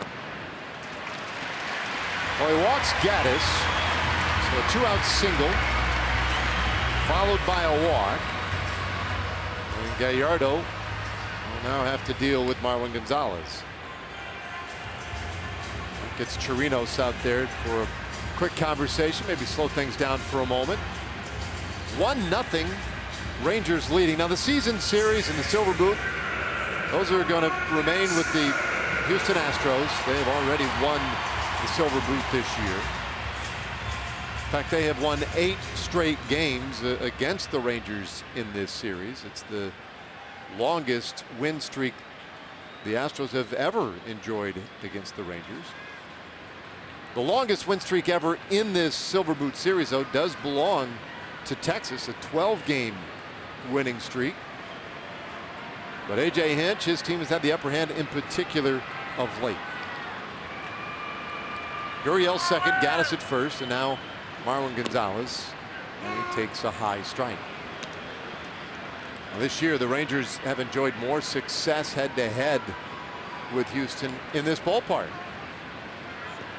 These two teams are 3-3 here at Minute Maid Park. It's back home in Arlington, where the Astros have really dominated. They took 9 of the 10 games played. 1-1 the count to Marwin Gonzalez. It seems to be a lot of back and forth between these two clubs that kind of comes in bunches, right? Yeah. I mean, where the Rangers were those first couple of years prior to these two. And it was just silly how much the Rangers had ownership over the Astros, and that script is starting to be flipped here a little bit by Houston. Up high, 2-1. It almost felt like for the Astros it was weighing on them a little bit. You can see, like, it almost, you certain times you're watching a game and you can watch an opponent, watch a team, and you feel like you're just waiting for something to go wrong, like it was inevitable that they were going to lose to the Rangers in one fashion or another. They certainly have broken through that here as of late.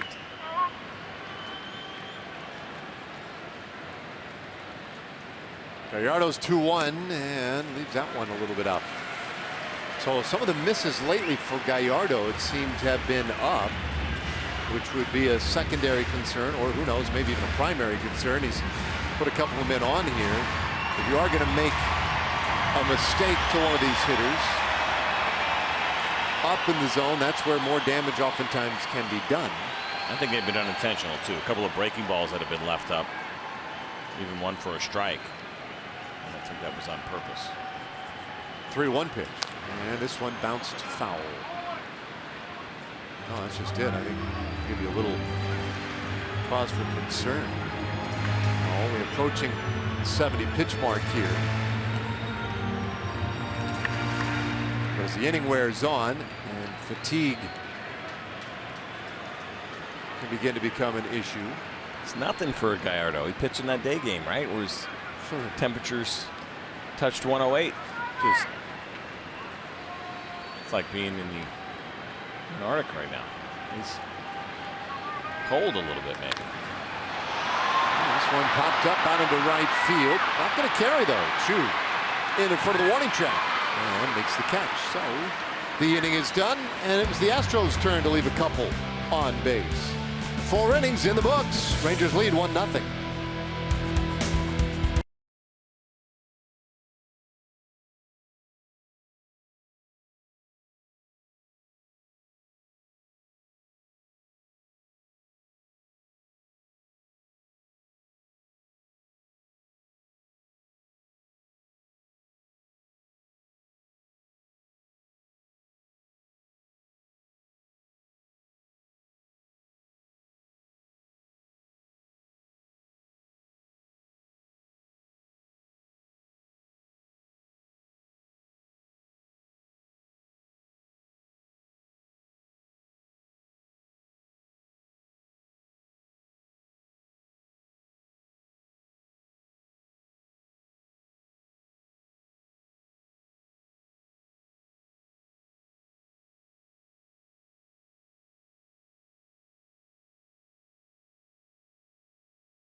As we move to the 5th inning, good pitching so far tonight, really on both sides.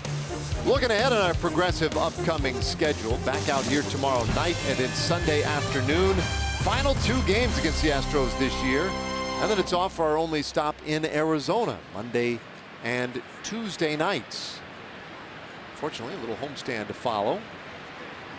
So a little glance at what's coming up for the Rangers. And speaking of coming up for the Rangers in this 5th inning, it will be Andrus, Beltre, and Guzman. Gallardo got through that 4th inning, 33 pitches, and maintains the shutout. And now we'll see if the Rangers can reward him with some more support here. Andrus 0 for 2 so far tonight. Couple soft pitches from Keuchel to start things off against Elvis Andrus. You saw 76 and right there 73. We kind of noticed this a little bit last couple of games on the homestand. Some pitchers attacking Elvis with more off-speed pitches than fastballs. I thought Cleveland was really committed to that. They hardly ever showed him a fastball in that series.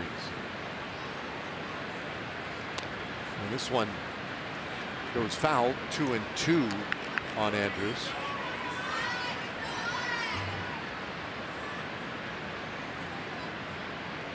Elvis ended up 9 for 26 on the homestand, though. 346 average with a couple of homers. It's this ball out towards center field. Springer ranging to his right. And gone. I think part of that and what you've seen from Elvis, and really more of what you've seen from opposing teams. He's hitting over 300 on fastballs, but coming into this one tonight, just 197 against breaking pitches. And so I think the disparity there is significant enough. And you can dig in a little bit more and look at things like exit velocities, hitting fastballs a lot harder. And that's not that surprising. I mean, generally you're going to see that anyway, kind of to a whole new degree. And so seeing a lot more off-speed pitches, breaking balls is probably something that will continue for Elvis.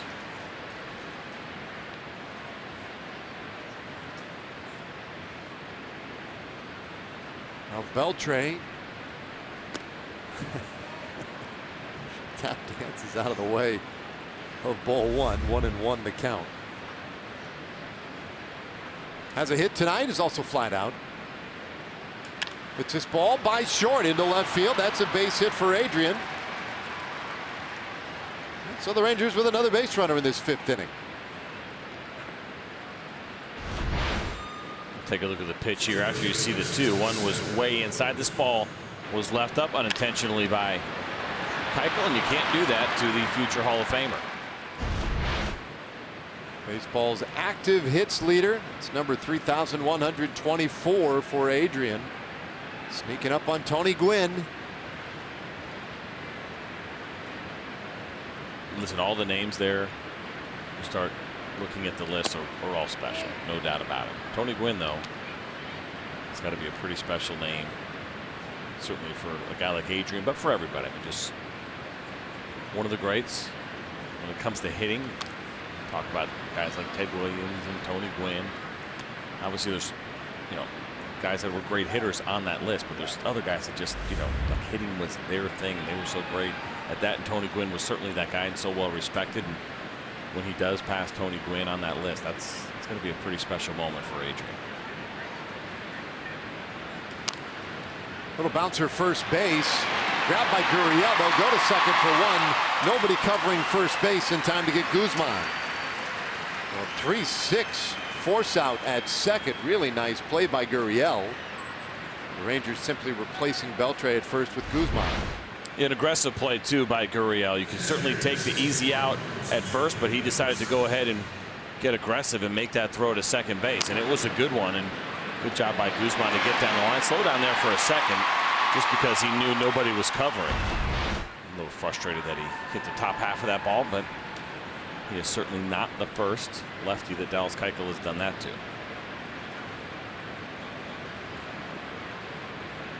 So with 2 gone, here is Robinson Chirinos.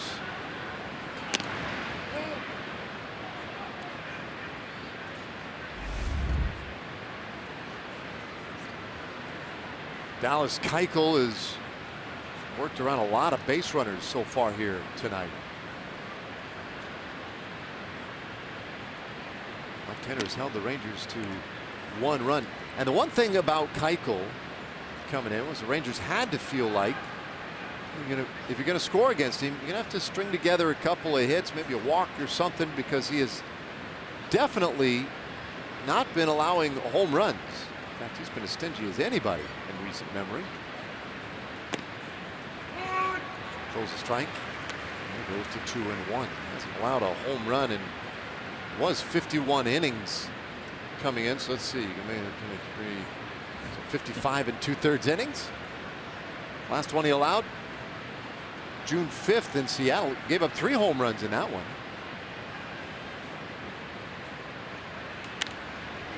This one popped foul back behind the plate.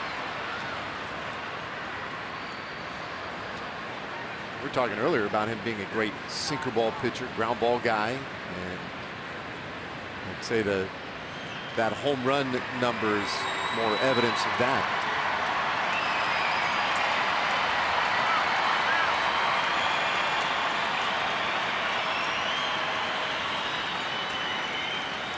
Rangers scored that run in the 2nd inning, put an end to a stretch of 15 innings for Keuchel. Whoa, there's a swing and a high fly ball. Deep left, gone! Over the railroad tracks for Chirinos, a 2-run shot. And so the Rangers lead 3-0.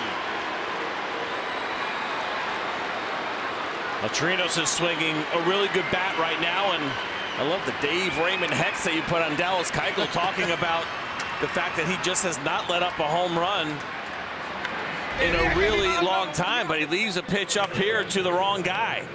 Good level swing, and Robbie knew it right away. He absolutely hammers this ball at Minute Maid Park.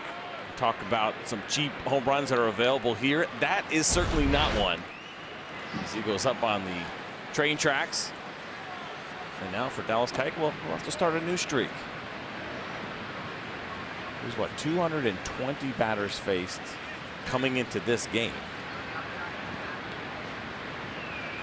Without allowing a home run. Without allowing a home run. You mentioned the innings. What was it, 50? Whatever your math was. Probably inaccurate. So we'll call it 50 something. 55 2/3. But it is no more. There you go. 1 home run. First home run allowed now in the last 244 batters, and really it could not have come at a better time as Dallas Keuchel's getting near 100 pitches. This one fouled back out of play. They've had Brad Peacock warming up in the bullpen, so you had the sense that his evening was drawing nigh, and sometimes you just have to use those jinx abilities for the powers of good, not evil, and nice that it worked out as such. 1-2 pitch, bouncer, foul again. Well, I think it's nice that just as a broadcaster we have that kind of power, you know, the way that we can stop no-hitters and perfect games by talking about them and then breaking up a pretty impressive homerless streak by an opposing pitcher. It's a pretty awesome power. You got to be careful how you use it. Pick your spots wisely. It's good to be in control though as the pitch is low. 2-2 to count. Thank me later, Robbie.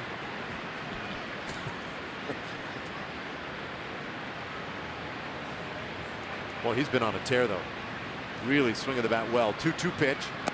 And that's a little bit. Wow, that's on the corner. That's twice. Strike 3 called For Willie, that he's had some tough calls going against him. So Dallas Keuchel may well be done. We know one thing for certain. The homerless streak is gone. Chirinos with a bomb up onto the tracks, and the Rangers lead 3-0.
Rangers, and we go to the bottom of the 5th inning.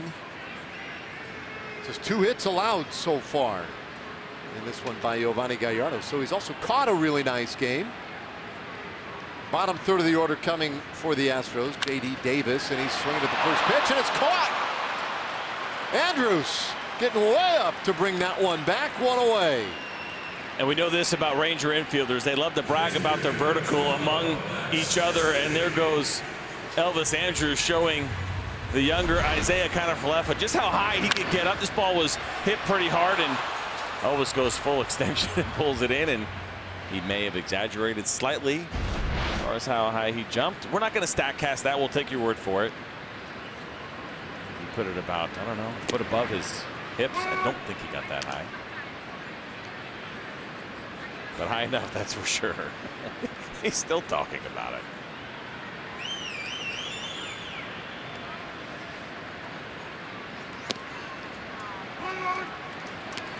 He goes after Stassi now. Jumps ahead 0-2. Max Stassi doing the catching tonight. Grounded out in the 3rd inning. There, those skips it up there. We mentioned earlier that the Astros had made a move. Yesterday they acquired Martin Maldonado from the Angels. a Gold Glove catcher whose offensive skills or production may pale a little bit compared to some other options the Astros can run out there. 2-2 the count. But you start thinking about why they would make that move. And obviously they're concerned right now. Brian McCann on the disabled list. No guarantee how or when he comes back. What he'll be able to provide, let's say in September or in the postseason. Stassi bounces this one to the whole shortstop, and Andrews throws him out, 2 away. But I think the other piece of it is with Maldonado, you have a guy who's really adept at throwing out base runners. Very good. Nearly 45% this year. When you think about who the Astros will see in the postseason, well, Indians and Red Sox, I think they're atop the American League in stolen bases. So it might partly be a look ahead just to the postseason to get Maldonado. And I mean, we'll see. I think the other part of it, as I understand it, is the Astros believe that if they play him maybe just a little bit less than he was playing in Anaheim, that they might see the offensive numbers come up a little bit. Could be. He played a ton over there. He'd been an Iron Man behind home plate for the Angels. But the Astros are in that position where they can look to the postseason a little bit. Obviously, they still have to win the division, but I'm not sure they're going to be challenged very much in the American League West this year. And so the idea of trying to prep for that as you figure out what you're going to do to catch your position makes a ton of sense. Also, this team is rooted in pitching, especially starting pitching. And so getting a defensive catcher first is a really good idea because you have the kind of lineup that can make up for lack of offense in the catching position, right? You look at certain lineups and you may need a boost offensively. This Astros team right now really doesn't. Yeah, they'd love to have Brian McCann healthy and doing his thing on both sides of the ball, but they can afford to give up a little bit of offense at the catcher position, especially if that means an improvement in defense. You can kind of play that plus-minus game a little bit. You should take a look what the Astros have done, and it's not just that they're strong in the rotation. They're pretty strong in the bullpen as well. As you see, they are the only team in the top 5 in both of those categories. Those are impressive numbers right there. 2-2 to Tony Kemp, a little bit high. It's a full count. Well, 2 out, nobody on, and Gallardo continues to spin a pretty impressive one tonight, coming off his 6th shutout in his last outing.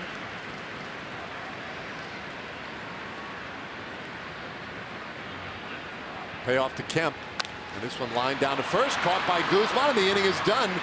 And so another goose egg put on the board by Gallardo. We go to the 6th inning tonight. Rangers leading 3-0.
pleasure working with you tonight, as always. Isaiah Kiner-Falefa leading things off here in the 6th inning for the Rangers. Against a new earler, Brad Peacock is on for Houston. You see the right-hander coming on here in game number 42 for Peacock. Good year for him, not surprising. We just showed you those numbers for the Astros bullpen and overall how good they have been. 60 strikeouts to 12 walks though for Peacock, and see a fastball that sits around 93, slider, curveball, and changeup as well. Well, he goes against Kiner-Falefa, who was 2 for 2 off Keuchel. Keuchel 102 pitches in his 5 innings tonight, so the Rangers really made him work. And now Isaiah takes 2 balls from Peacock.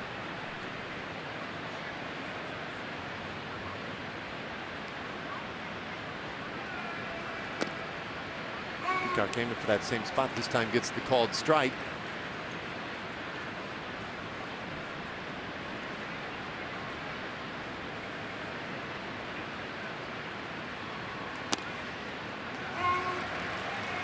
Off another one. Well, when you look at so many of the teams in contention and how they're trying to improve their odds this year, many of them looking to bolster their bullpen. Houston built differently really than so many other teams. We just saw Oakland, and Oakland feels like they've got a shot, and they feel like maybe the way to get there is to work on the bullpen, add depth and strength to an already very key part of their team. This team, however, they're built on starting pitching. Their rotation's so good, so deep. Swing and a miss by Kiner-Falefa. He strikes out to start the 6th. You could look at their bullpen, but their bullpen's not bad. And they, once you get to the postseason, they might be able to pull some guys out of the rotation and add them to the pen as they did last year. Could be the case. I mean, they are certainly deep enough in their rotation. You usually don't need 5 starters, so that's a possibility, but I almost wonder if they need it as much as they did a year ago. The roles really changed for them in the postseason last year.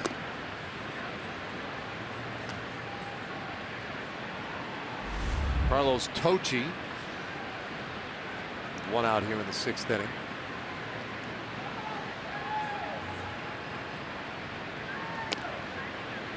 One. Drove in a run in the 2nd inning, grounded out in the 4th.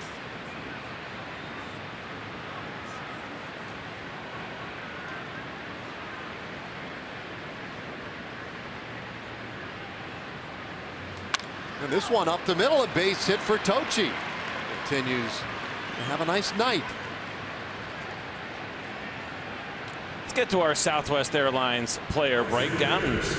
Carlos Tocci just got that base hit. Good time to do it. We saw this safety squeeze, and it was a great job by Carlos to get that one down. Chirinos did a really nice job of running the bases. This was not a suicide squeeze. This was a safety squeeze, and you have to see the ball down before you go. And then here goes Carlos also with his base hit. We saw it a moment ago live, and so it's been a good evening for him. And got a couple of nice plays in the outfield, more routine plays, but he's done a good job. But the difference between the safety squeeze and the suicide squeeze, the runner at third is taking off right away with the pitch. And you have to, as a hitter, make an attempt and get that ball down no matter what. And you don't get picky about it. You don't shoot the lines. You just got to get the ball down, and the runner will score easily. With that bunt, that safety squeeze, you're still not trying to shoot one necessarily down the line like you would for a base hit, but you have a little bit more room where you can go side to side. And Carlos got it down perfectly, and it was really good base running by Chirinos. 2 balls, no strikes on Chu. Man on, 1 out here in the 6th inning.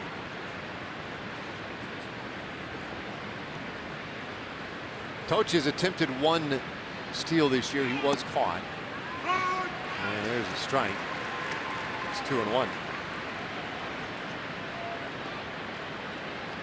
Chu has reached on an error and walked.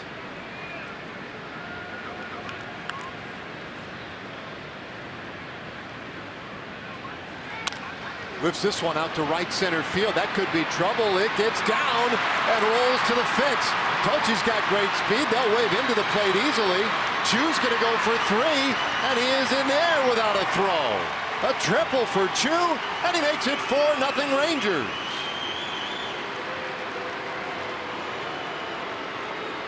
And even getting some chews here at Minute Maid Park as Ruben Odor gives Carlos Tocci a high five. Take a look at the pitch here from Brad Peacock, and missed down and in. Always a dangerous place to go against left-handed hitters, and as good as Chu is at driving the ball the other way, we talked about that a little while ago, he certainly still has that pull power as he goes into the gap. And Tocci scores easily, and Chu actually gets into third pretty easily. No real challenge here on that triple.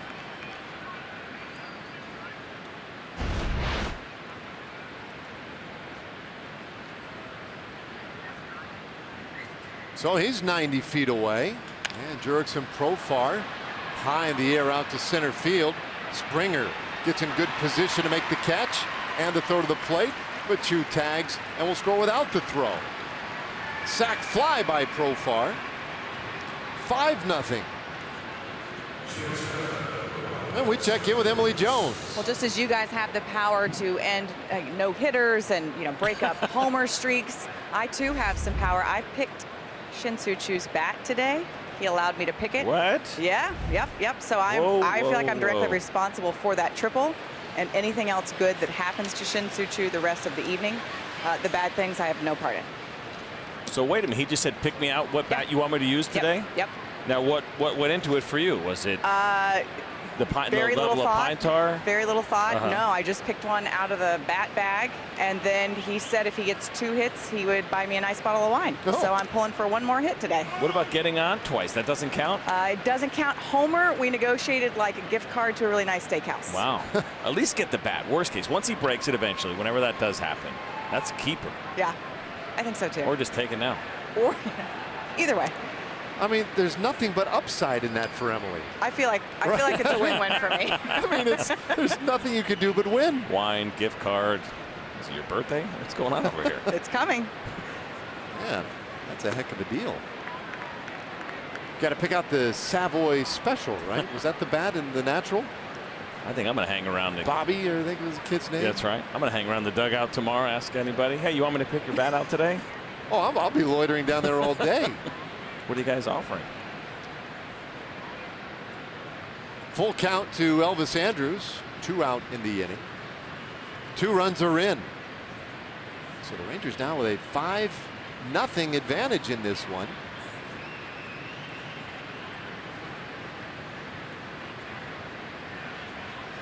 Peacock's payoff pitch and finds outside corner. Strike 3 called. Andrus is done, but the Rangers add 2. Shin-Soo Chu with his first triple of the year. Drove in one of them, then he came in on the sac fly. It's 5-0.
Time for our Ford game summary. We'll take a look at the good work of Yovani Gallardo tonight. He has been really excellent against this tough Astros lineup.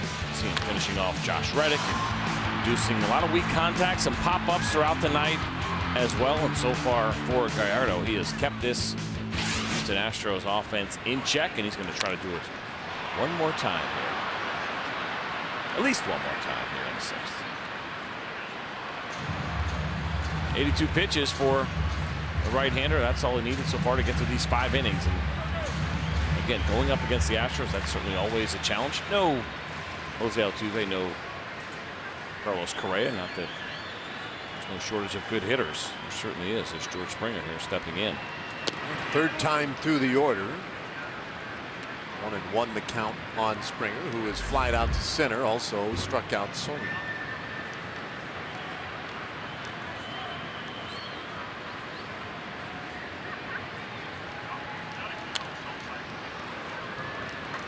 Now Springer talked about some of the damage he has done against the Rangers earlier on. And there's no doubt the Rangers have a lot of respect for what he can do. Hitting just .263 though since the All-Star break. Swing and a miss, and he strikes out to start the 6th inning. 1 away. Hey, Sunday, August 5th, Rangers and Orioles be the final game of that series, and country music group Lone Star will perform a post-game concert presented by Budweiser. Get your tickets at texasrangers.com/concerts.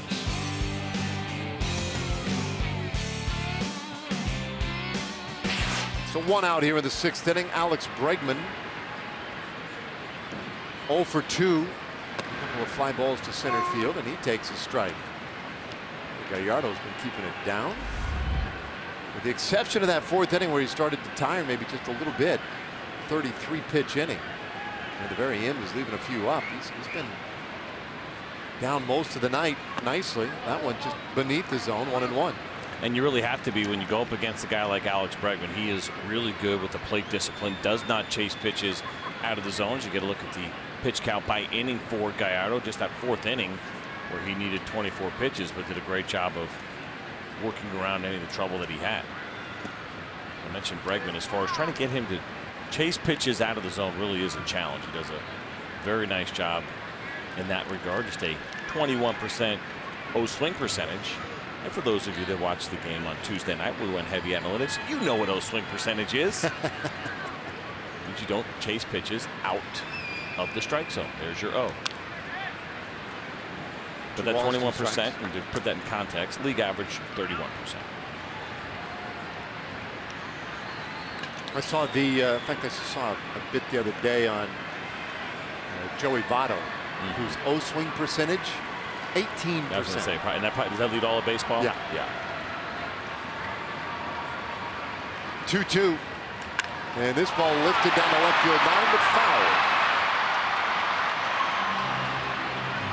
But a long strike. And the other thing he does, and not surprising, you see the streak of getting on base in 27 straight games. That's the longest active streak in baseball. You're not chasing pitches out of the zone, and if you're not seeing pitches in the zone, then certainly you're going to walk. But you saw right there, Bregman's got a little bit of power too. He takes just high. Full count.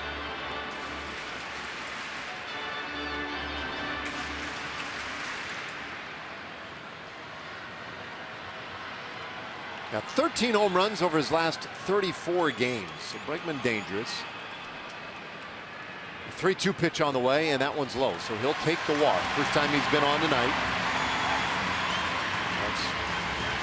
That's 28 in a row for Bregman.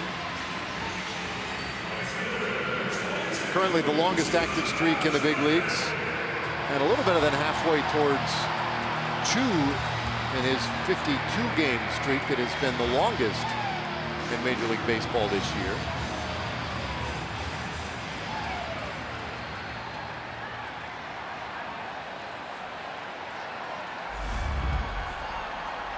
Josh Reddick now. He struck out looking and struck out swinging, 0 for 2. We're talking last time he was up about how historically it's about 50 points higher against right-handed pitching, and that has been somewhat flipped this year. It's average much better against lefties than it is righties this season, though the power still there against right-handed pitching. Down in the dirt, 2-0. It's kind of surprising looking in at what Gallardo has done tonight. You see now 95 pitches as Robinson Chirinos goes out to talk to him. Just 53% strikes. Doesn't feel like it. You kind of get a tempo and feel for the game and how he's been working tonight. He's done a great job of keeping the Astros hitters off balance. You mentioned what that base hit that Gurriel had was the first full count. Is that right? Did you say that at the evening? Yeah. Right? Yep. And so the strike percentage a little bit low here this evening for Gallardo. This season he has been at 59%. He's about 6% below what he's done this year, but we're 5 1/3 scoreless against the Astros, and doesn't walk very many guys. A couple of walks in there, 3 on the night. But it really hasn't felt like a guy that's throwing 53% strikes. No, I agree. I agree, but I guess the important thing really here is that he hasn't had to work around too many base runners. He's allowed just the 2 hits.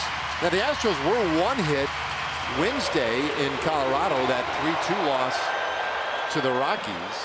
Prior to that, the last time they were 1 hit was by the Rangers on May 11th. As we take a look at our Southwest Airlines bullpen live look as Corey Guerin loosening up. That 1 hitter on May 11th by the Rangers, it was Hamels beating Verlander. Today, though, just 2 hits so far.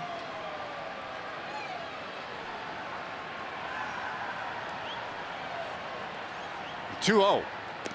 Reddick takes just right at the upper extreme of the strike zone. It's 3 balls and no strikes. Now he's trying to go down. This one was elevated, but it did appear that it caught the top of the strike zone, but no call by home plate umpire Larry Vanover. Mentioned earlier, Reddick has severely good numbers against Gallardo. It was 8 for 16 against him coming into play. And that one just misses as well. A couple of quality misses right there by Gallardo. And it's a 4-pitch walk to put a couple of men on base. These are almost identical. You see pitch number 3 there on Fox Tracks, and there's number 4 a little bit further in, but as far as the height, about the same, and just a call that hasn't been happening tonight. So a spot of trouble here for Gallardo. And oh, Jeff Bannister is going to make a move. So the walk to Reddick will do it for Gallardo. Allows just 2 hits. But back-to-back walks force his exit from the game tonight. Our Who's In, Who's Out pitching change sponsored by In-N-Out Burger. Who's in? Well, Corey Guerin coming in. Who's out? Giovanni Gallardo, after an excellent effort in this one tonight, he leaves with a 5-0 lead.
Some appreciation from his teammate Giovanni Gallardo. 5 1/3 good innings tonight.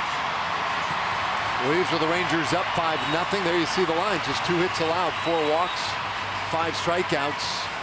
Back-to-back walks, though, this inning force his exit. And here's Corey Guerin.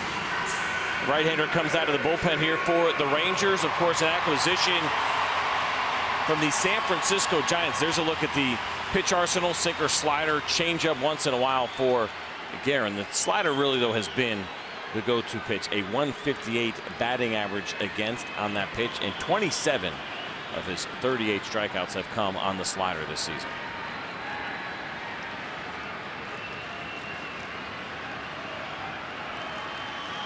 Well, 2 men on base for Yuli Gurriel. And he takes one on the inside corner for a strike.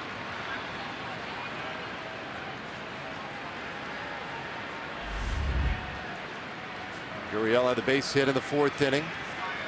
Came on a full count pitch and flied out in the 2nd.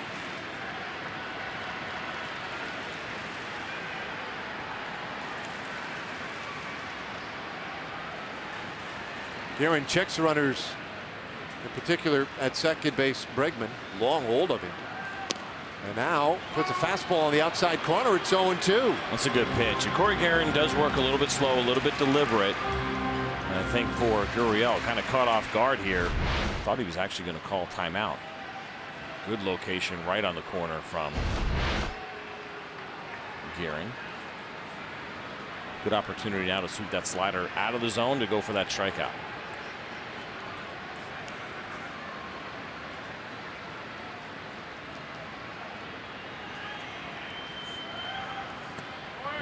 You got to be careful with breaking balls inside the zone to Gurriel, even from right-handers. He's hitting .273 against those pitches. He's slugging better than .400. He does have 1 home run on a breaking ball from a right-hander this season. That's the one that would sit in the middle of the zone. Now, with that being said, Corey Guerin throws him a little bit of a different arm angle. It's not your traditional kind of high 3/4 breaking ball that Gurriel probably most often sees from right-handed pitching.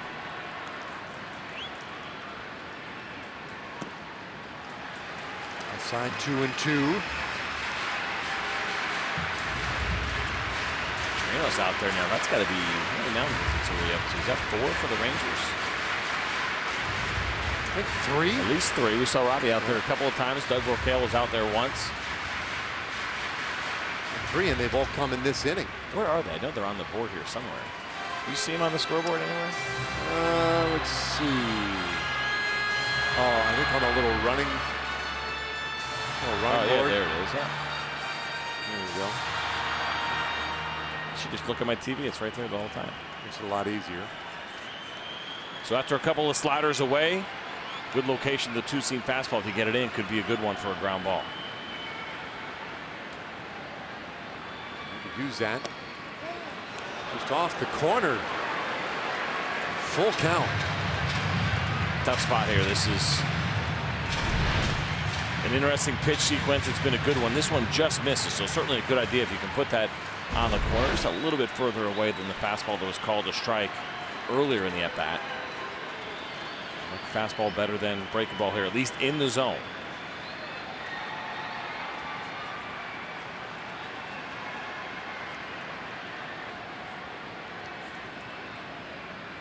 Bregman and Reddick off second and first.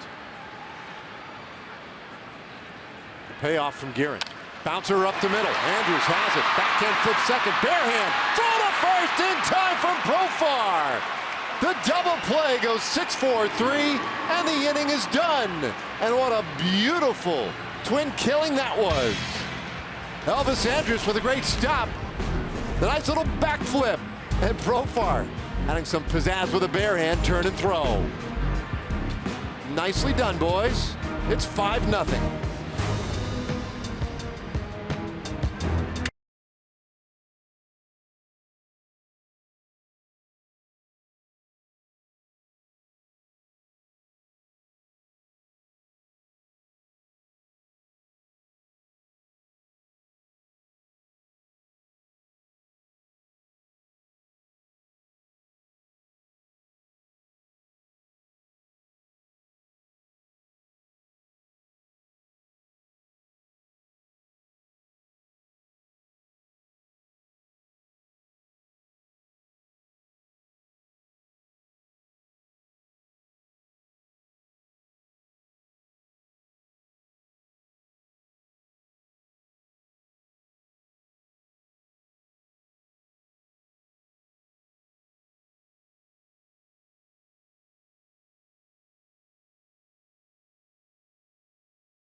Let's get to our Coors Light refreshing finish, and what a play here to end this last inning. Corey Guerin saving that last fastball in. He'd worked Gurriel away, got the ground ball that he needed, and what a tremendous job by the Rangers defense up the middle as they continue to be so good at turning the double play.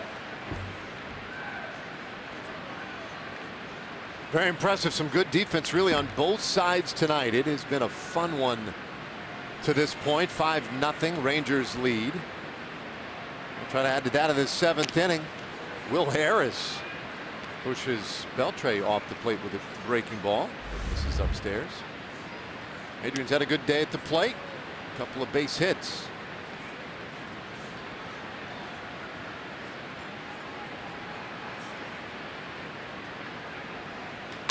Bouncer over the mound. Coming in for it, Marwin Gonzalez. And he'll lob it over to first, one away. Take a look at the numbers here for Will Harris, who comes out of that Astro bullpen. One of the few with a high ERA. Game number 43 for him. He does have 12 holds and a respectable whip at 1.29 and a better than 4-1 strikeout to walk ratio. This fastball will sit around 92 miles an hour and the curveball at 83. See the cutter, slider in there as well.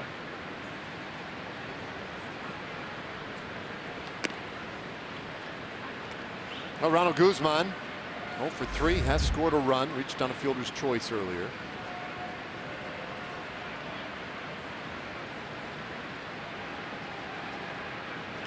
Hits this ball hard over first base, but foul. 1-1 the count.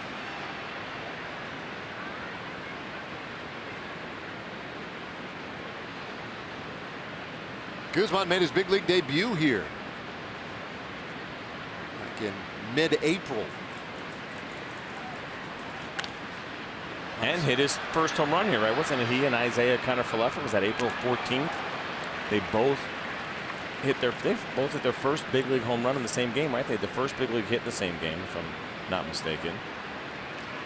Well, he had he got his first hit on the 13th, that first game, and then the next game was the game where he had. You're right, he had a home run. I think to tie it, maybe like in the 9th. And Isaiah hit a home run in the 10th, which was a base hit. Yeah, and Isaiah hit a home run in that game as well, if I'm not mistaken. I believe they had their first big league home runs in the same game. Now you're looking at me like that's a little risky. Maybe you should have researched that before you brought it up.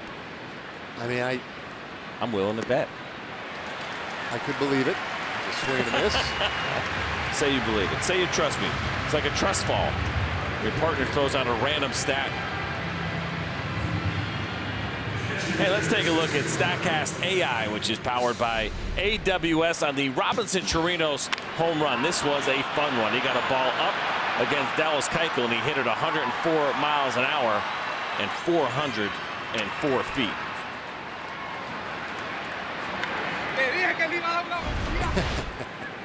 And it's a great job by Dave. I think that's what he said. I didn't quite hear exactly what he was saying, but my translation was great job by Dave to put the hex on Dallas Keuchel. Something like that. An effective hex. There's no question about that. Guzman home run. It was in the 8th inning of that game on that Saturday. And you're right, Kiner-Falefa. Why do you sound so surprised? Had homered in the 5th inning. What's with the surprised tone in that voice? That is stunning recall on your part. I may have looked at it earlier real quick. I was 98.9% sure.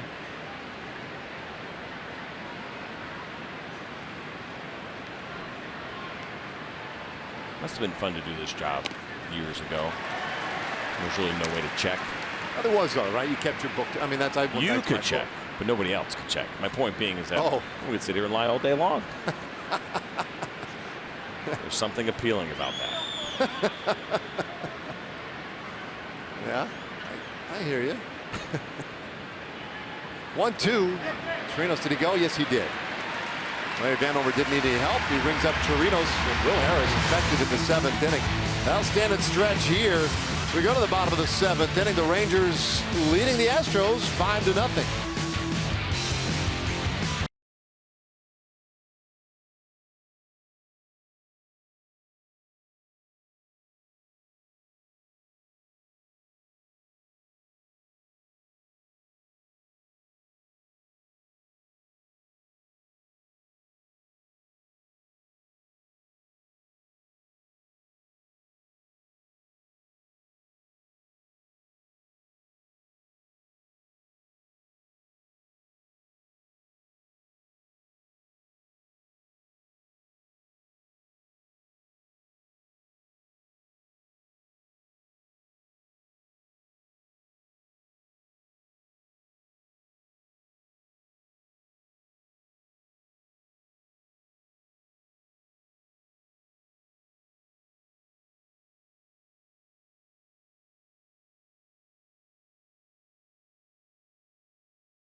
I like the looks of that line right there. 5-0, Rangers on top. As evening settles on Houston, I'm sure that traffic lightening up nicely. Wednesday, August 8th is the next Texas Chili Company Dollar Hot Dog Day. Rangers and Mariners, a 105 game. Tickets available at TexasRangers.com or by calling 972-RANGERS. Inexpensive hot dogs, good baseball. Can't beat it. Wednesday, August 8th. Took us 42 minutes to go 6 miles today to get to the ballpark. That was 3:30 this afternoon as Evan Gattis leads things off here in the 7th inning. I know we get real impressive traffic up in the Metroplex. But I will say, man, nobody quite does it. Gridlock, that is. Quite like they do down here in the Bayou City. Guerin's next offering, and that one a little bit off the corner, and it's 2-0.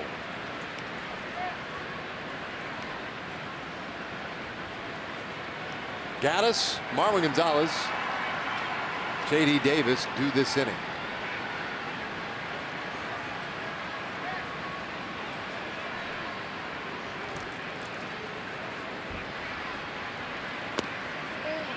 Fastball a little bit low.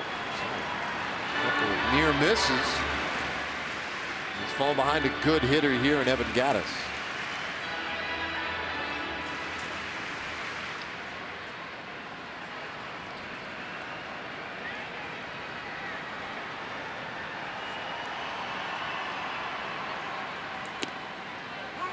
There's a strike.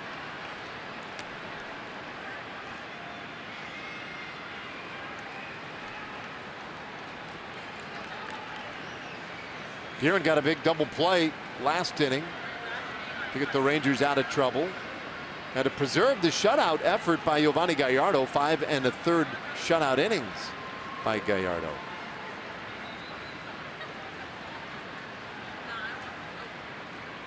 And the 3-1. This one golfed high in the air out to left field. Could be trouble. It is gone.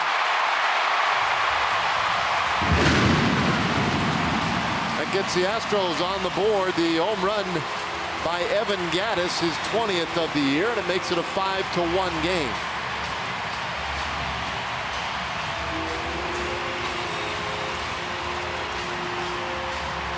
I mentioned Gattis is such a good pull power hitter. This is where he hits his home runs, and Corey Guerin was working him away, and this pitch was away.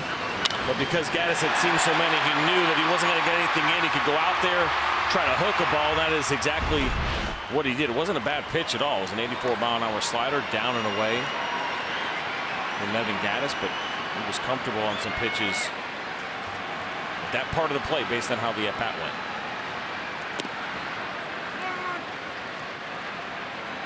So Marwin Gonzalez now with the bases empty. 0 for 1 with a walk.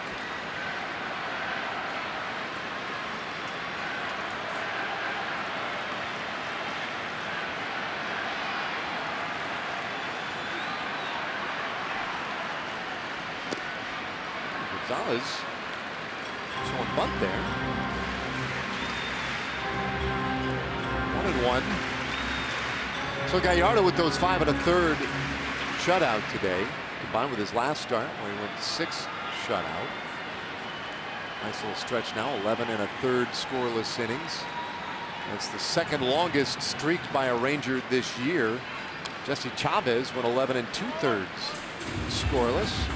One stretch. Chavez now with the Cubs. And some activity out of the Rangers bullpen. Eddie Butler, the newest Ranger, just got here this afternoon. Joined the team, and he may well get in the game here. Butler joining the Rangers from Chicago. Part of the,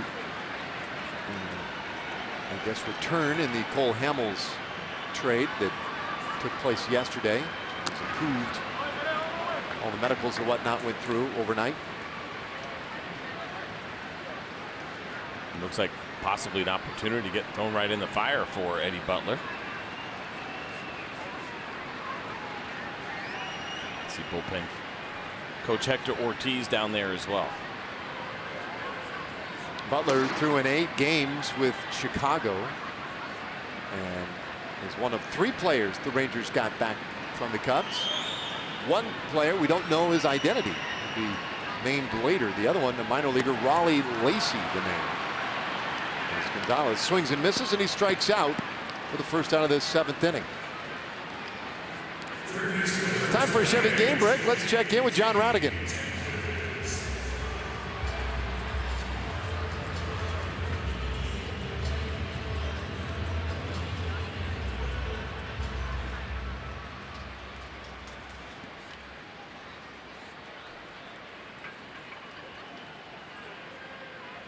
All right, thanks, John. One out here. 5-1 Rangers lead, and J.D. Davis 0 for 2 so far, and he takes a strike. Davis has played some very good defense, though. He's made a couple of sharp plays down at third base for the Astros. And that lineout was a ball that he hit pretty hard. It's interesting. You mentioned earlier, who will the Astros keep? And amongst their young players, unlikely they can keep them all when you think about George Springer. And well, bouncer at third base, kind of Falefa. Carlos Correa, Alex Bregman, right when the time comes. J.D. Davis is an interesting guy. I'm not sure how they feel about him offensively, whether or not he's a guy that can stick, but you see him as a third baseman. Carlos Correa is a star. But again, he's gone year to year contractually. A couple times he was renewed, didn't seem too thrilled about it.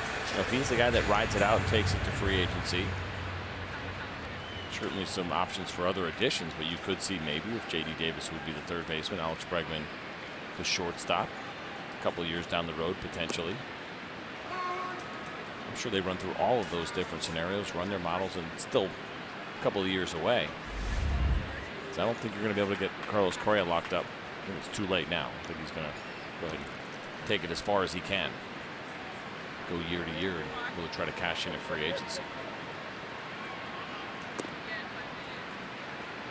Pitch to Stassi, misses for ball, 1-1 the count. Although that said, and who knows how it plays out for anybody right now, but it does seem like this last offseason, the dynamics economically in the game really turned on a dime. I mean, that was pretty dramatic what we saw. So there could be some interesting things that emerge in the coming years that really affect how players think about free agency and how teams think about it as well. I mean, it was all but assumed really about a year ago that Elvis Andrus would take his opt-out in his contract because, you know, the money's pretty good. But after this last offseason, you figured, oh, there's no way. What we saw in the free agent market, Andrus, you figure, would just continue to honor his deal with the Rangers. But I don't know. You never know.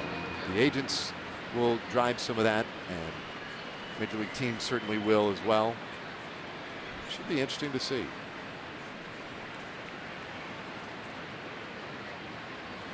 Two out, nobody on for Stassi, who twice has grounded out to short. Guerin's 2-2. And a swing and a miss. Strike 3. So a couple of strikeouts in the inning for Corey Guerin. He gave up the home run to Gaddis. But it's still a Rangers 5-1 lead as we head to the 8th.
as we head to the top of the 8th inning with the departure of Cole Hamels. That does leave a spot open in the Texas Rangers rotation.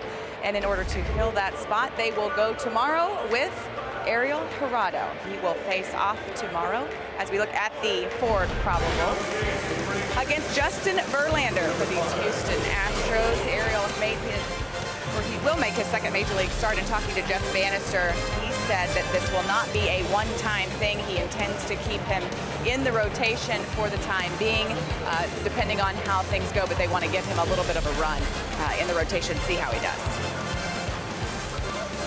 Now looking forward to that tomorrow, see how Jurado looks. We know how that guy looks. Let's hope he looks bad tomorrow. It's been pretty good this year. Yeah, he could stand to have a rough one. Wouldn't hurt his season. All right, Cianel Perez, new pitcher for the Houston Astros. 4th game for him this year, and so you look at the numbers, you don't dig in too much necessarily for a guy like Perez, but you know this, he's got a really good fastball. It's been averaging 96 miles an hour this year. He delivers that one right at the bottom of the zone to Willie Calhoun. Calhoun 0 for 3 with 3 strikeouts, a hat trick tonight for him. And he's seen some real tough pitches, not the least of which was that last one from Perez. Now 1-1. Perez not a big guy, just 5'11", listed at 170 pounds, but you've seen it already. Pretty good fastball. Some sweet spikes. High fly ball center field, playable for Springer. 1 down in the 8th. MLB at Bat is your #1 Rangers app. Customize your experience and take advantage of great features like the MLB.TV Game of the Day, in-game highlights, stats, news, plenty of great things on there. Download it today. MLB at Bat. It's a beaut. 1 away for Isaiah Kiner-Falefa. Perez came up with Houston on July 11th and pitched against the Oakland A's. This ball hit well out to left field, headed toward the Crawford boxes and in, and Kiner-Falefa with a home run just into the boxes. It's 6-1 Rangers. 2/3 of his home runs this year have occurred in this ballpark. We're just talking about the great arm of Perez and a non-issue for Isaiah Kiner-Falefa. Take a look at the pitch right here, and fastball located down and in, and Isaiah does a great job of getting the barrel out and this ball hard. Even though it didn't go deep, he certainly put a great swing on it. It wasn't one that he just kind of squeaked out because of some weak contact. That was a ball that was squared up. 97 miles an hour off the bat and 352 feet on the distance. Wasn't in the lineup today. He's 3 for 4 with a bomb, and he's a triple away from the cycle. So maybe that should be the play for Jeff Bannister going forward. The days that he wants to play Isaiah Kiner-Falefa, actually don't put him in the original lineup and then shove him in there with 30 minutes to go right before game time. Unorthodox, but maybe there's something to it. A little bit in, 1-2 the count to Tochi. That'll make anybody smile.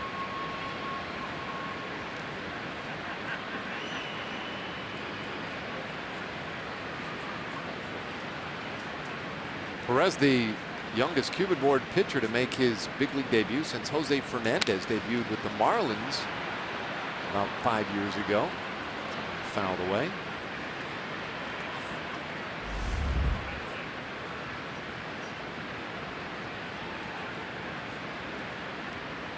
This guy just 22 years old. Tochi, meanwhile, also a young one.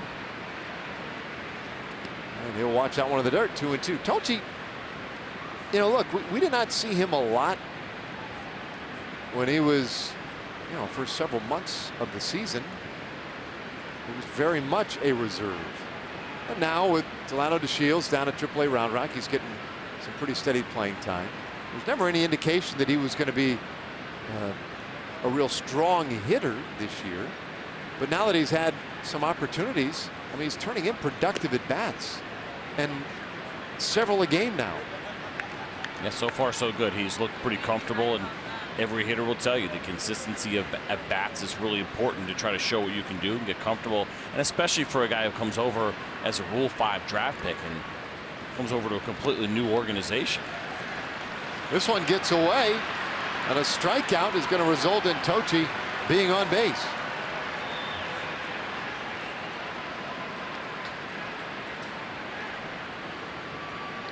Wild pitch or pass ball? What do we got here? We'll take a look at the replay here first. The pitch from Perez. One missed its spot by a pretty good amount. Ball was in off the plate. Clearly a ball, but not in the dirt. All right, and usually that's a pass ball, but opposite side though, hard pass ball. It's pass ball. Yep. Officially.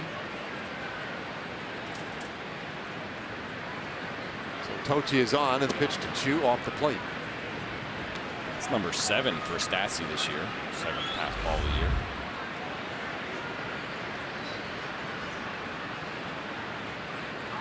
It's been another pretty good night for Chu. Emily Jones needs a base hit here for a bottle of wine. 1-1. So Perez had some pretty interesting comments. This story is kind of a fascinating one. Came over from Cuba, was signed in 2016. The deal was voided by the Astros. They originally gave him just over $5 million. They did not like what they saw in some MRIs, I guess, in a physical exam, and so they dropped the deal to $2 million. So Perez lost quite a bit of money, and he was not happy about it. And he let them know that he was not happy about it. And he said that he felt like he was abused by the system. The Astros have a little bit of a history with backing out of some amateur signings because of injuries. Boy, this one hit well out to center field, but Springer able to track it down just in front of the wall. Tochi returns to first base. 2 away. Gave it a ride. Well, that'll give us a moment now. Let's hear once again from the good folks at Kia. At Kia, get America's best value backed by a 10-year, 100,000-mile warranty. Well, I guess Emily Jones will go thirsty this evening. Yeah. But I say that about the Astros in the history. Brady Aiken, first overall pick. Didn't like what they saw in the MRI and backed off of the original offer, and he ended up not signing. It's one that did not reflect very well in the Houston Astros, the way that situation was handled with Aiken, who I believe was 17 years old at the time. They made a last-minute offer, and the clock was ticking, and not necessarily a great PR move, but one that worked out really well for the Astros, because the next year, because they didn't sign the #1 overall pick, they got the 2nd pick in the draft, and that turned out to be Alex Bregman, who was taken 2nd in the draft that year. So you say Perez was pretty fired up about it. Yeah, I had a couple of comments about it, just not very happy. The way that he phrased it. He said he just felt like he was abused by the system. That was his quote. So you had a deal in place for like $5 million. $5.15 million. That was the original contract. But after they conducted a physical, they voided that deal. It's interesting. So those, you come to an agreement, and all of it kind of like we hear, based on, the physicals or the medical records coming back, just like the trade with Cole Hamels. The trade was done, the deal was in place based on medical clearance. 1-2. And Perez was trying to make a case that because they voided his deal, that he should not be subject to the international signing rules. Of course, there's restrictions based on his age.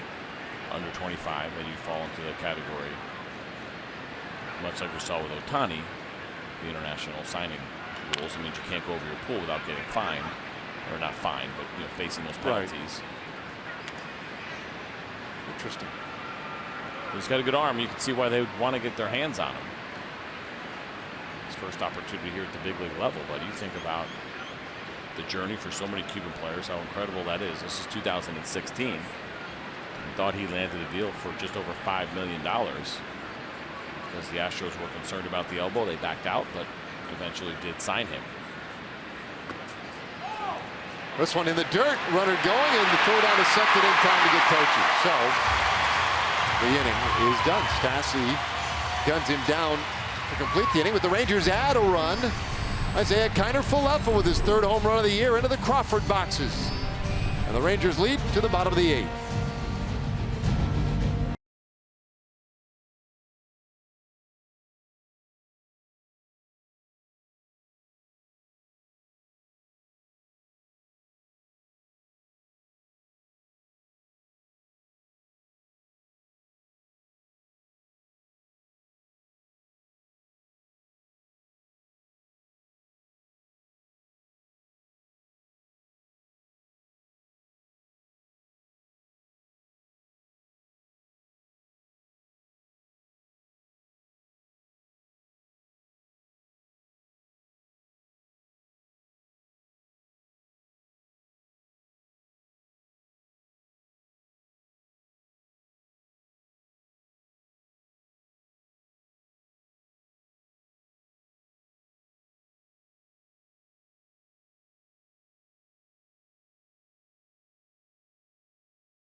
Built for baseball, brought to you by T-Mobile, and this guy seems like he is built for baseball. We'll see a nice play here defensively, but good hustle by Isaiah Kiner-Falefa. Then it was the double after that single, and then the big home run, number 3 of his career, and second one here just did get over that scoreboard in left field. I would agree that Isaiah Kiner-Falefa is absolutely built for baseball. It's been a lot of fun to watch him this year, and he's going to get to watch a new Ranger pitcher as Eddie Butler takes over, 9th game of the year. Butler just acquired in the Cole Hamels trade yesterday. 27 years old, went 1-1 with that 4.08 ERA with the Cubs. 7 walks, 11 strikeouts in his 17 2/3 innings. And he just misses to Tony Kemp, 2-0. He was actually a 35th round pick back in 2009 by the Rangers, but he didn't sign.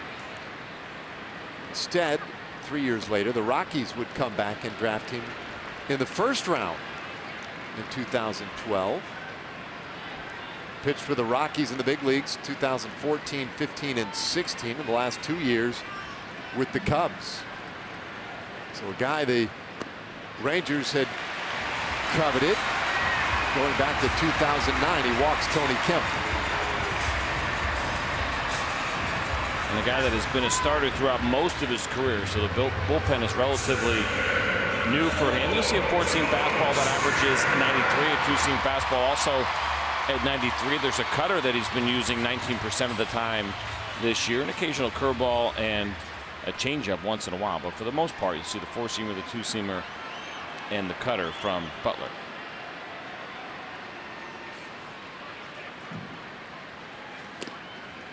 Breaking ball into Springer for strike one. George Springer 0 for 3 with a couple of strikeouts.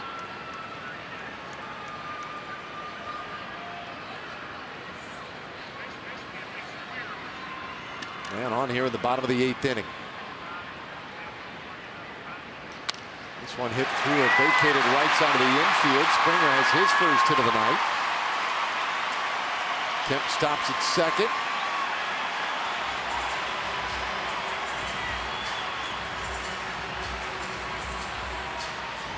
Take a look at this pitch here from Butler after he gets ahead 0-1.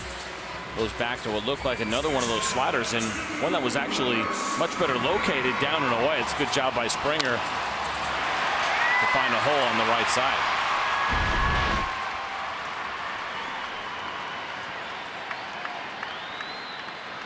Jose Leclerc getting ready now in the bullpen for the Rangers.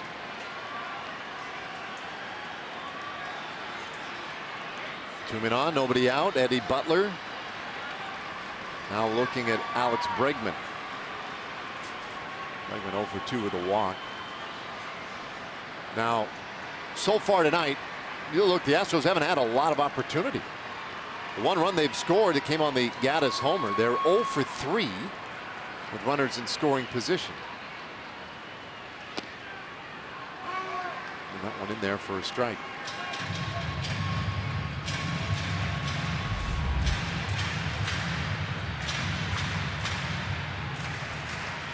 It's been a big year for Bregman. And he emerges as more and more a critical member of this team. I mean, he was huge last year in the postseason in particular. But this year, as an everyday guy, starting to put up some pretty big numbers. Butler in his Rangers debut. Boy, could he use a ground ball right here. With Kemp at second, Springer at first.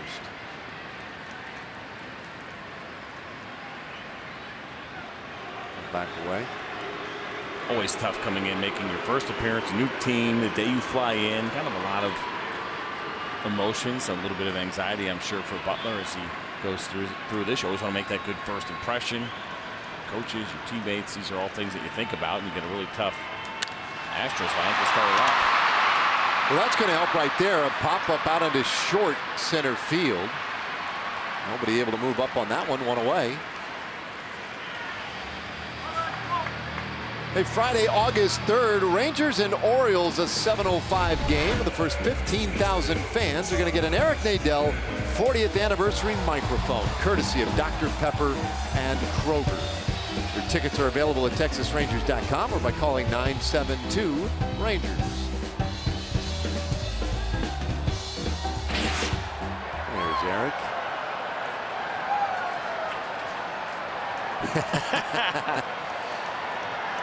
The Hall of Famer.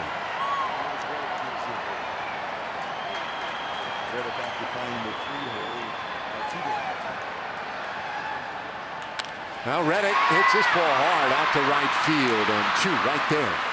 A line out for the second out of the inning. If there's ever a pace of play committee, I believe that Eric Nadel deserves to be on it. I don't know if we have. I know we have a rules committee, but Eric's put a lot of thought into pace of play and cares a lot about it. Throw that out there in case it ever opens up. They're looking for somebody. Just to give you a little bit more perspective on Radford, it's not too far from Blacksburg. Hicksy sneaking in there. With a little Virginia history, it sounded like. This one fouled over to the right side by Gurriel. Yeah, Eddie Butler, born in Chesapeake, Virginia. I'm guessing that's where that conversation came from. Then he ended up going to Radford University in Radford, Virginia, after the Rangers had drafted him in 2009. After 3 years at Radford, then the Rockies stepped in. One strike pitch to Gurriel. Fly ball, center field. That ball well struck, but that's a deep part of the park. And Tochi can patrol it pretty well. Inning is over. So Eddie Butler puts up a goose egg in his Rangers debut. And it takes us to the ninth inning with the Rangers up by 5.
Is sponsored by Southwest Airlines. Low fares, no hidden fees. That's transparency. By Ford. Visit your local Texas Ford dealer during the Ford Summer Sales Event. Ford is the best in Texas. And by Shiner's Sea Salt and Lime Summer Lager.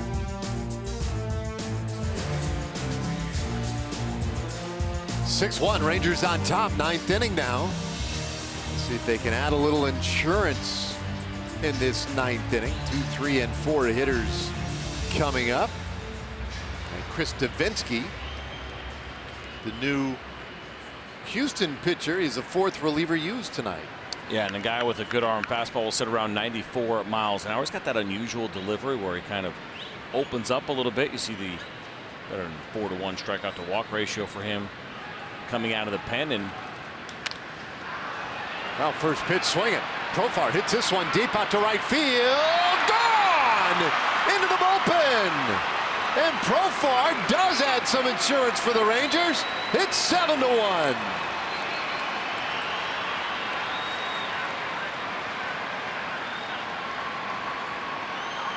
I'm really glad I stopped myself. I was about to say Davinsky's been great against left-handed hitters, but not against Jurickson Profar as he jumps all over a first pitch from the righty. We'll take a look at it. It looked like a fastball up. Indeed it was. That's exactly where they wanted to throw that ball. Look at the glove. And Jurickson Profar will take that every time as he hits that ball into the bullpen of the Houston Astros. There's a ground ball through into right field, a base hit for Elvis Andrus. So quite a rude greeting by the Rangers in this ninth inning. And the 7 runs so far tonight ties the most the Rangers have scored against Houston in a game this year. Not done yet.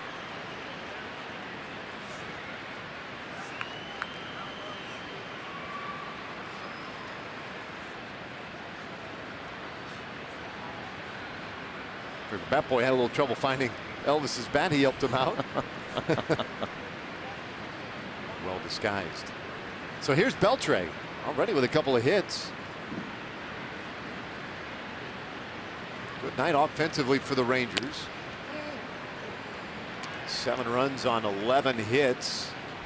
Early in the game they had stranded some runners. 2 in the first inning. The bases loaded in the second inning, 2 more in the fourth. Since then they have cashed in.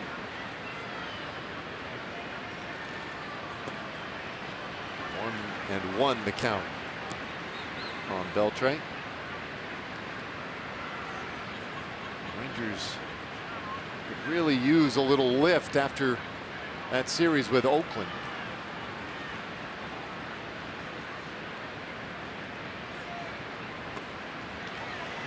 Beltre in a hole, a ball and 2 strikes. Kind of interesting looking at Davinsky's year. I mentioned he's good against lefties, and he has been. He came into tonight just 188 batting average against lefties, but 5 home runs he's allowed this season. 4 of those have been from left-handed hitters. So even though the batting average is significantly lower, 4 out of the 5 home runs he's allowed have been hit by, and now make it 5 out of 6 home runs by left-handed batters.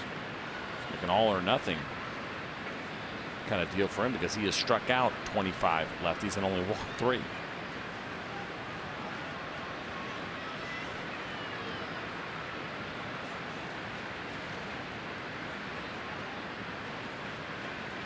It's 2-2 to Beltre. This one hit through into right field. That's a base hit. Wow, what a start to this 9th inning. 3rd hit of the night for Adrian Beltre. Gives him 3,125 hits. Good job here by Adrian staying inside this pitch. I mean, that ball is up out of the zone. Talk about guys that are good bad ball hitters, means they can handle pitches out of the strike zone. Well, Adrian is absolutely one of those guys, and protecting in that situation is able to lace that pitch into right field. It's hard to get to that ball up in the zone like that. Forget about trying to get on top of it.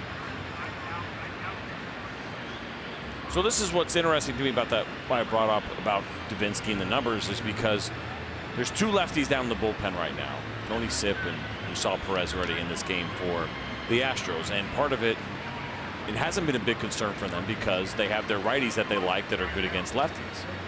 But you always feel comfortable about having that at least one lefty down there that you're really confident in. Maybe he has the big breaking ball that can make left-handed hitters uncomfortable. So I just wonder here for the Astros, with a couple of days to go before we get to that trading deadline on Tuesday, 4 p.m. Eastern time, if they would like to get themselves maybe a left-handed arm down in that bullpen. It'd be tough to come by. One that you feel really, really good about. Perez has got a nice arm. He just doesn't have the experience. Kemp's been kind of an up and down guy for them. Oh, excuse me, Tony Sipp has been an up and down guy for them. Pitching better lately. Yeah, definitely. This year's been improved. I wonder if that's an area for them that they may want to address. They were in on Zach Britton. Last year.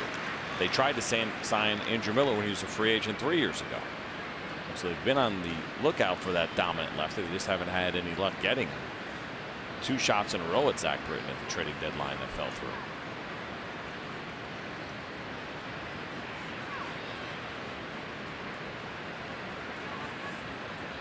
Two-strike pitch. Now it bounces up there. Runners will hold. Yeah, you would think that that would be at least a part of the agenda. We'll see. They have been historically, at least under Jeff Luhnow, they have been a little slower to make some of those moves. That guy, A.J. Hinch, usually pretty clear about his intentions or desires. A little help here or there.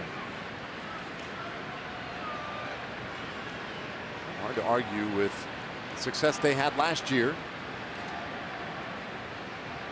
1-2 pitch, a little tight.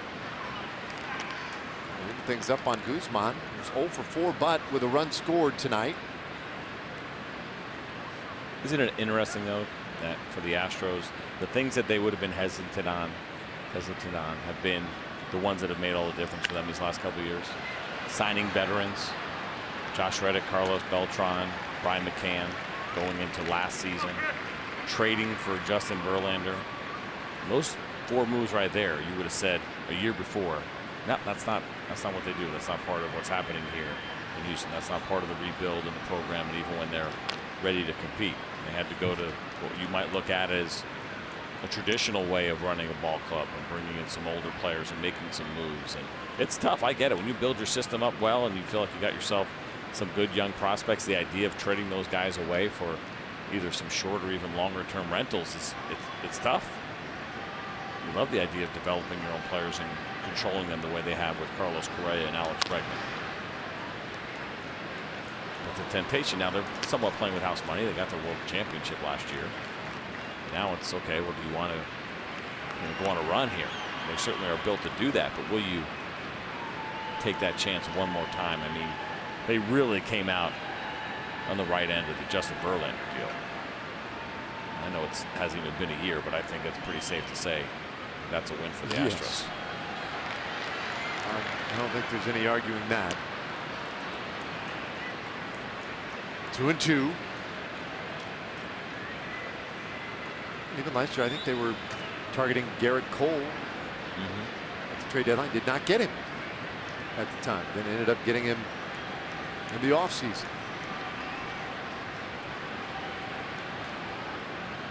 This ball hit up the middle, base hit. Guzman with another great at bat. He gets Andrus to the plate. Beltre heading to third. The throw goes over to third base, and it allows Guzman to advance.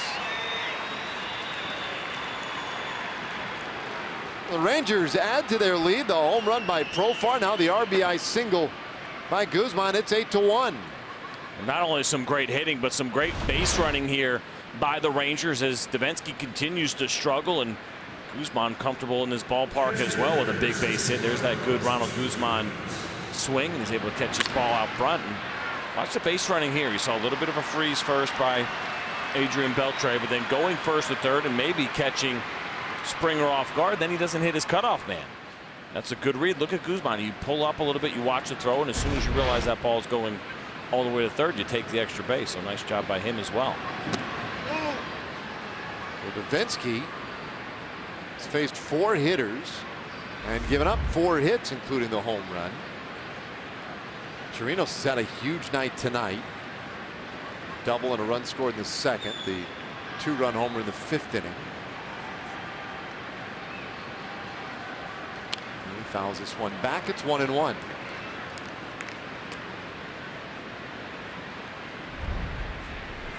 So this was the 5th inning. And you can talk about those Crawford box seats. This went way over the Crawford box seats, up onto those railroad tracks.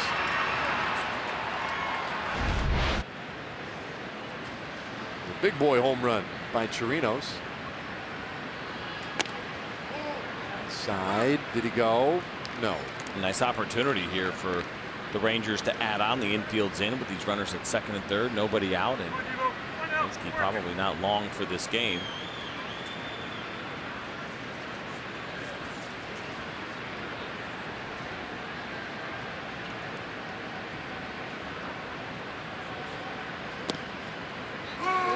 Field in. There's a strike to Chirinos. 2-2.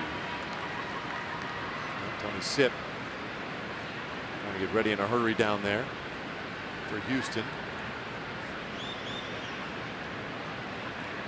You know, A.J. Hinch would certainly love to avoid having to use another pitcher in this one. Already down by 7 runs. The Rangers not letting up on Davinsky.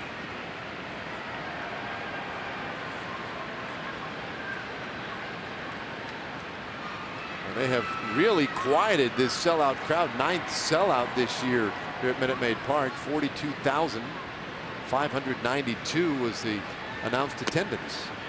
And there's ball 4. So the bases are loaded. May go from a silent home crowd here to an upset home crowd at some point.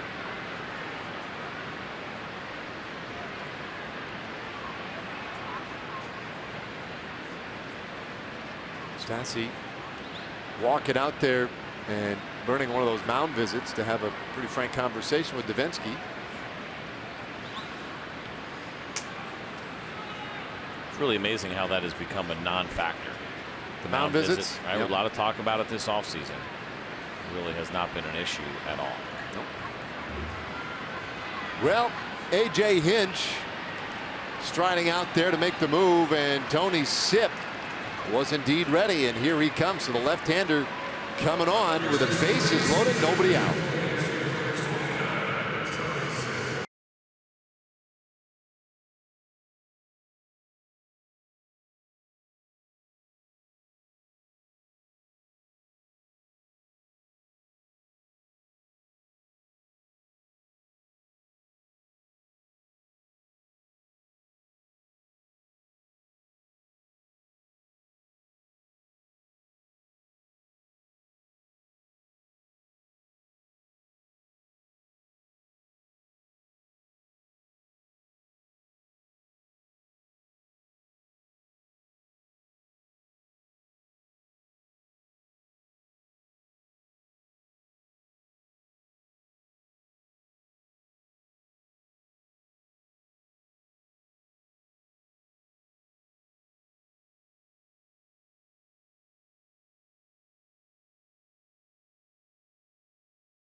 To add even still in this 9th inning.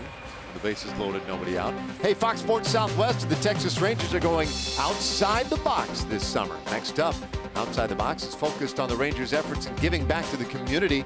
Join us for a special broadcast on Tuesday, August 7th against the Seattle Mariners. Some other ones coming up behind the Lins, front office, a Little League night. A lot of fun stuff planned. Well, what a spot here for Willie Calhoun. Bases loaded, nobody out, and a chance to salvage the night. It has been a rough one for him. 0 for 4 with 3 strikeouts. I'm sure for Willie, he's thrilled as he sees everybody hitting and beating up on Chris Davinsky a little bit that they go out to get the lefty to face him. Sips 1-0. Down low, 2-0.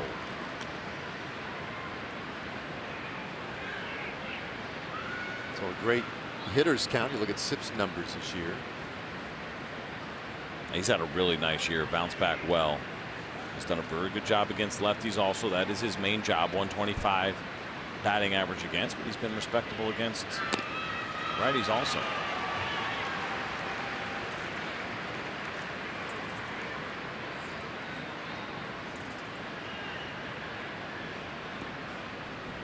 So this Astros bullpen having a little trouble tonight. We talked about maybe the need for a lefty, and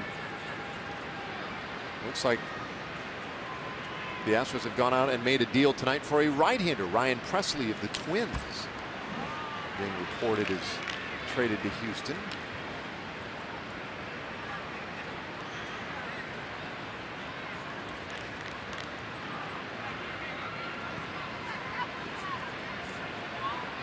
Astros sending a couple of minor leaguers back to Minnesota.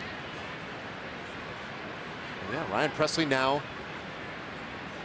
traded to the Astros, so they get a little help for their bullpen. 2-2 pitch. This ball hit high in the air, out to right field. Not going to carry. Reddick in a good spot to make the catch. Tagging at third base. Beltre thought about it, stutter stepped, and now he comes home. So Beltre scores. Sac fly by Willie Calhoun. 9-1.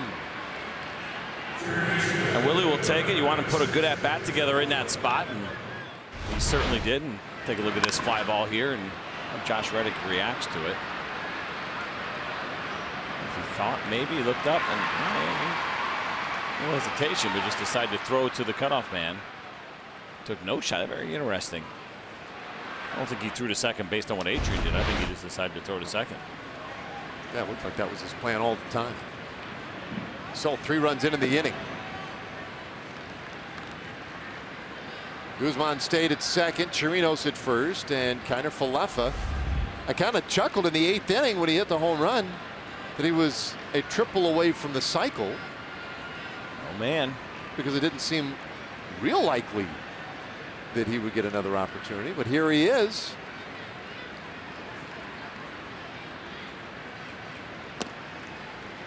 Takes a strike, 1-1. In these kind of situations, if you put the ball in play, you just keep running, no matter what. Don't stop until you get to third base.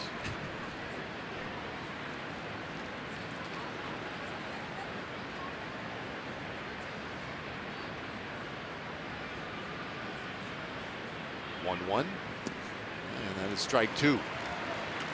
3 runs in the inning.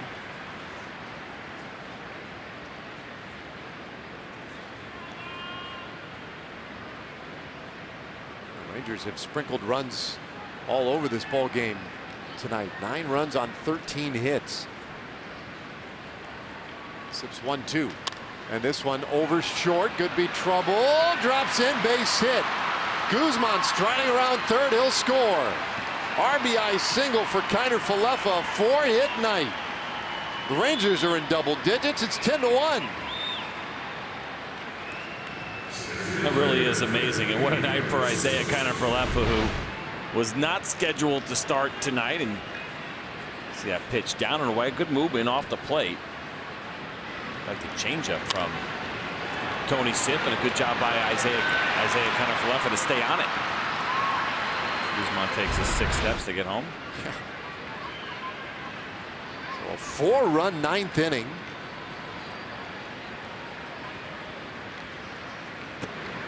Now Carlos Tocci. Well, the Angels put up 14 runs on Houston last weekend in Anaheim. That was in Sunday's game. The Astros came in with a 5-game lead over Seattle. 5 games is not really that large a lead, especially when you consider, the Astros can't feel terrible about the way they played. They're 30 games over 500 for crying out loud. But Seattle and Oakland really right on their tails. It's one of those things, and you're right. The lead is not insurmountable. I think there's something about looking at the rosters and looking at the teams that we were just talking about it earlier. Well, you feel like, well, yeah, of course, this is the Astros division to lose. That really did that hit the microphone directly? That was pretty loud in my ear. Might as well just hit you right in the head. Would have felt better.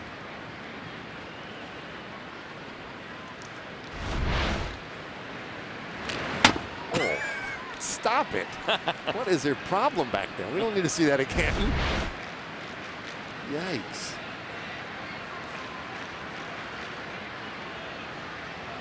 Two-one pitch. Finds a corner. So with Ronald Guzman and Isaiah Kiner-Falefa hitting their first home runs in this ballpark, I mean, we got it. We got to see Carlos Tocci do it, right? I'm not saying necessarily right here. How cool would that be if all three of those guys hit their first big league home runs here at Minute Maid? So why couldn't do it right here? I mean, he could do it right here. I'm not taking anything away from him. Obviously, Tony Sipp is being pretty careful with Tocci right now. He just threw him a 3-1 split finger.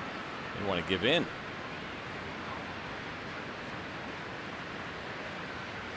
A full count offering. Ground ball. That one is throw into left field. Base hit. Rangers will go station to station. They're loaded once again. And it's a multi-hit game for Tocci.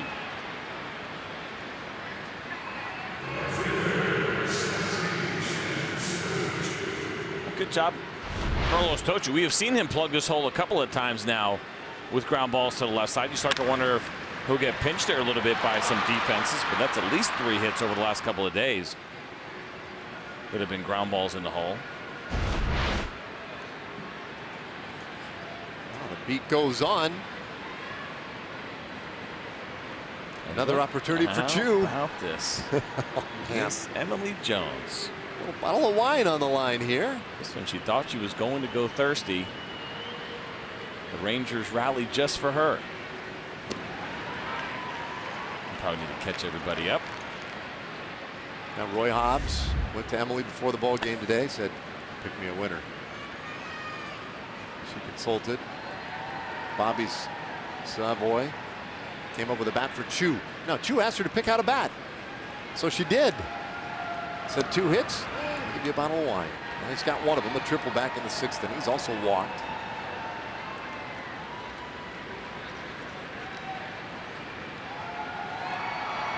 Emily, the bat whisperer.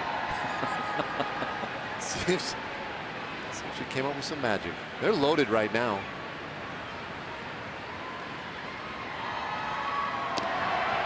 One and two. When this kind of thing happens, and listen, baseball players are incredibly superstitious. Willie Calhoun had that nice sac fly, but he's the only Ranger without a hit tonight. If I'm him, I'm tracking Emily Jones down tomorrow with all your bats in hand. Which one is it? Where are they? Where are those hits hiding? Are they this bat?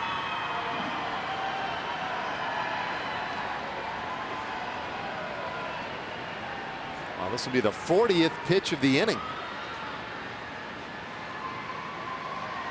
She takes outside, 2-2. You don't even have to be superstitious, really, if you've watched anything that's just even if you're a little stitious, you would probably go to Emily tomorrow. Yep, I'm with you. Do it.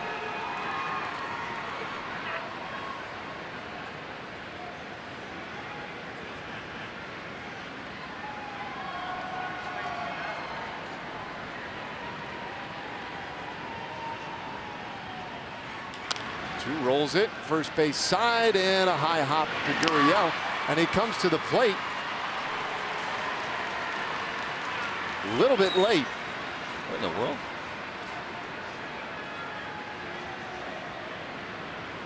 Did he touch first? I thought he just threw right to the plate. Oh, no, he did touch first. Okay, yeah. He had to. He better have. Well, he's playing back, but that's right. Okay, I thought he threw that ball before he touched the bag. But you're right, he did. He got it. And take a chance there, and didn't quite work out. He was back far enough, and he got that throw off quickly enough. I almost wondered if he touched it, but they get the force out. Run scores, and by the way, that run, Chirinos touching the plate. That run charged to Davinsky. You can now, at long last, close the book on Davinsky. 5 runs charged to his line. This ball grounded foul. Oh, what? So Chu picked up the RBI with that ground out, and now Profar, who started the inning with a home run. So if you're Emily, you can go back with the walk in the 4th inning and the RBI ground out to go along with the triple, the RBI triple, and the run scored to maybe plead your case. Try and haggle yourself into that bottle of wine. 0-2. Of course, state of the game where it is, you could just go to some of the peripherals. Let's go to exit velo and whatnot. I mean, you squared up some balls today. Let's look at those. Get a StatCast report ready to present to Chu tomorrow. Absolutely. Video and pie charts. Off the plate, 1-2.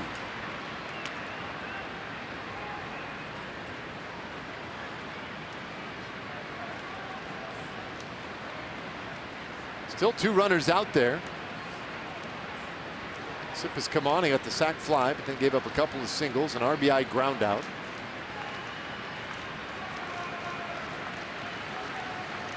(11-1).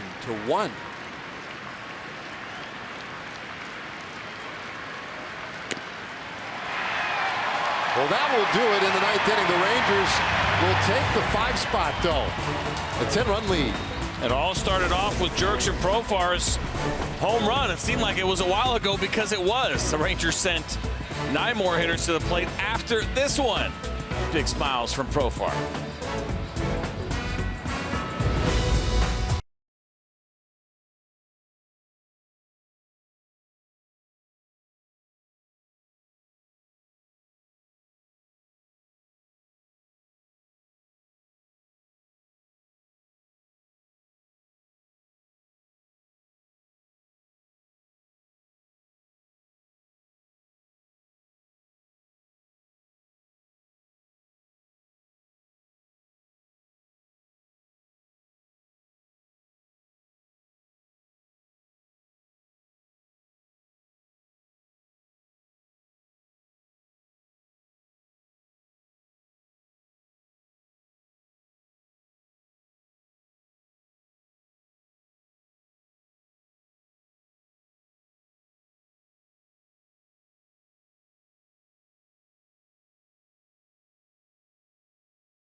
(11-1). Rangers with a commanding lead here, and they will give the baseball to Brandon Mann for this 9th inning.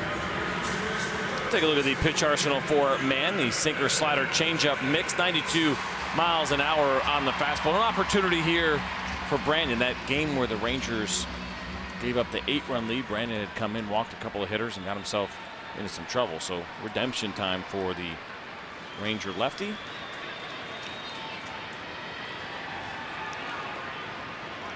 He'll see Gaddis to lead things off. I'm not real sure what that was. What happened there? This is just goofing around. Oh, strange. By the way, for Davinsky, you mentioned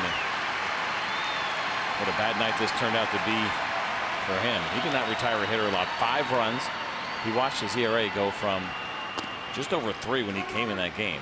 It was a 3.03 entering today. It's now a 4.19. As a reliever, those kind of outings, they're just really difficult to recover from a ERA standpoint. It's one of those deals you just put them behind you. You don't worry about it. Can't think about your ERA. It's certainly not the most important thing. Put up over a full point here as we get ready to enter August. We've got some innings. It's one thing when it happens early in the year. Your ERA is going to fluctuate a bunch as a reliever. That was a tough one for Chris Davinsky.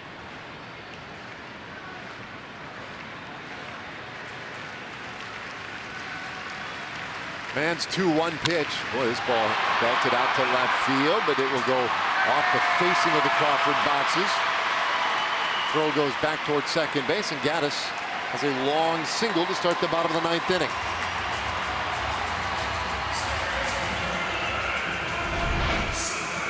Take a look at this pitch for a man. You want to make sure you stay in the zone. He's trying to go middle away. That ball sat middle, might even cut back over the plate a little bit. And Gaddis put a good swing on it. That's one thing I don't love about that scoreboard out there. You see the bounce there, and really Calhoun had to be ready for it. There was a chance that you're going to get an inconsistent bounce. Oh, because of that wall not being flat. I don't love that. See, that's exactly what I love about that wall. Really? Yeah. High pop up. Back of home plate. Chirinos. He's there. And 1 away. It's a great play. Thought this one was going to reach the stands. Not easy. Way up there. Good focus by Robinson. Yeah, that wall out in left field, the scoreboard, you'll see sometimes balls hit off one of those panels where you'll have a number or a letter, and those will be really dead bounces off that. Now those girders in between, or those framing pieces, you hit it off one of those, it can come off really hot, or as you point out, it can come off at an angle, and it is completely unpredictable out there. And so if you're going to have a really tiny area to cover, I mean, why not make it interesting? Like you're in a pinball machine. Yeah.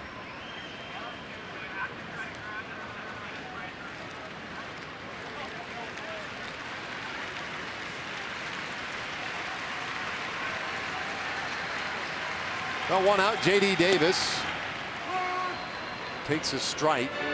Davis 0 for 3 today.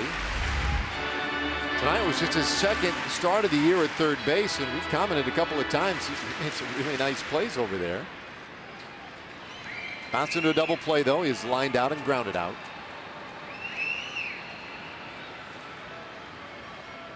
And that one upstairs, 2-1. The Rangers trying to hand the Astros their worst defeat of the year. This 10-run margin would be the largest margin in defeat for an Astros team this season.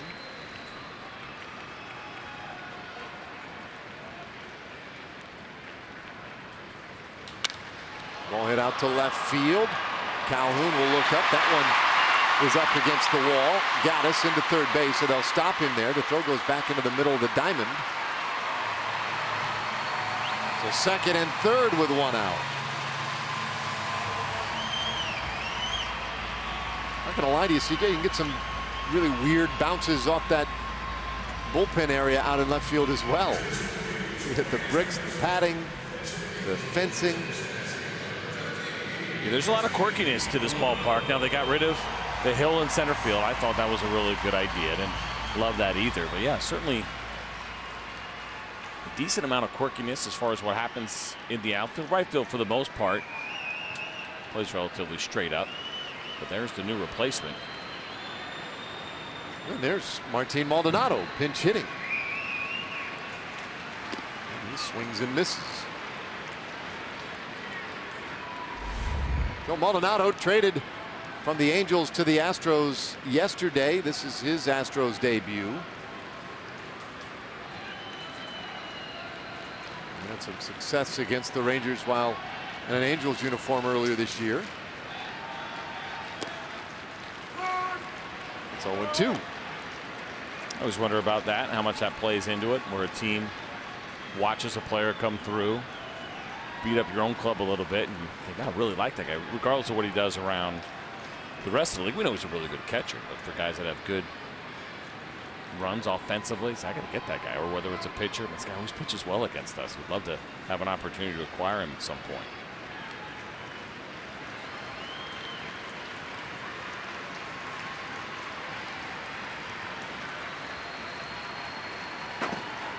Two-strike pitch. And this one lifted out to right field. Chu going back. And he'll make the catch, tagging at third base Gaddis. And he will score on the sac fly by Maldonado. 11-2.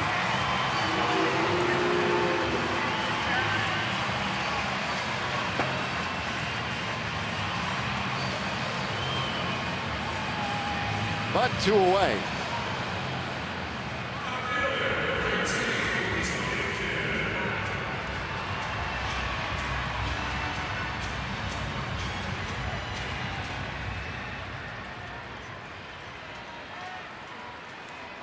Here's Tony Kemp now. Last chance, last hope for the Astros.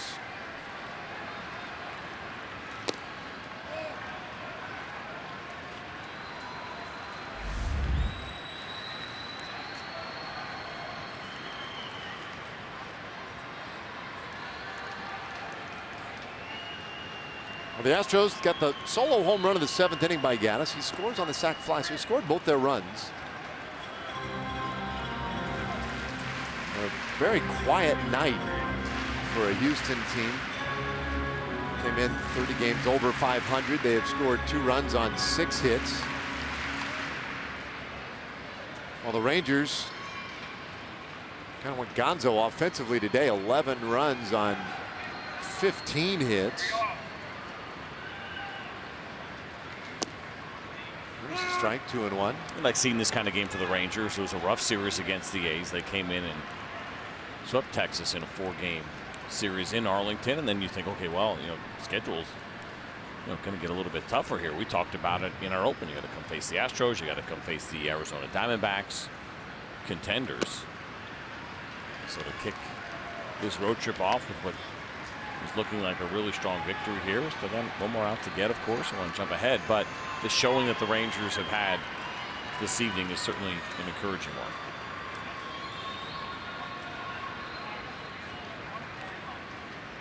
Man trying to put the finishing touches on this one, the 3-1. And there's a strike, so full count on Tony Kemp.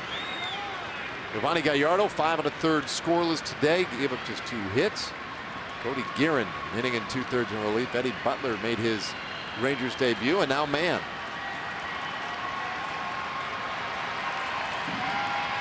(3-2) on the way. And a swing and a miss, strike 3. Kemp strikes out. This one is over, and the Rangers with an 11-2 win in the opener here in Houston. That's a beauty. It certainly was. Nice showing here for the Rangers against the defending world champions, and nice way to finish it off for Brandon Mann by getting that strikeout. A left-handed hitter.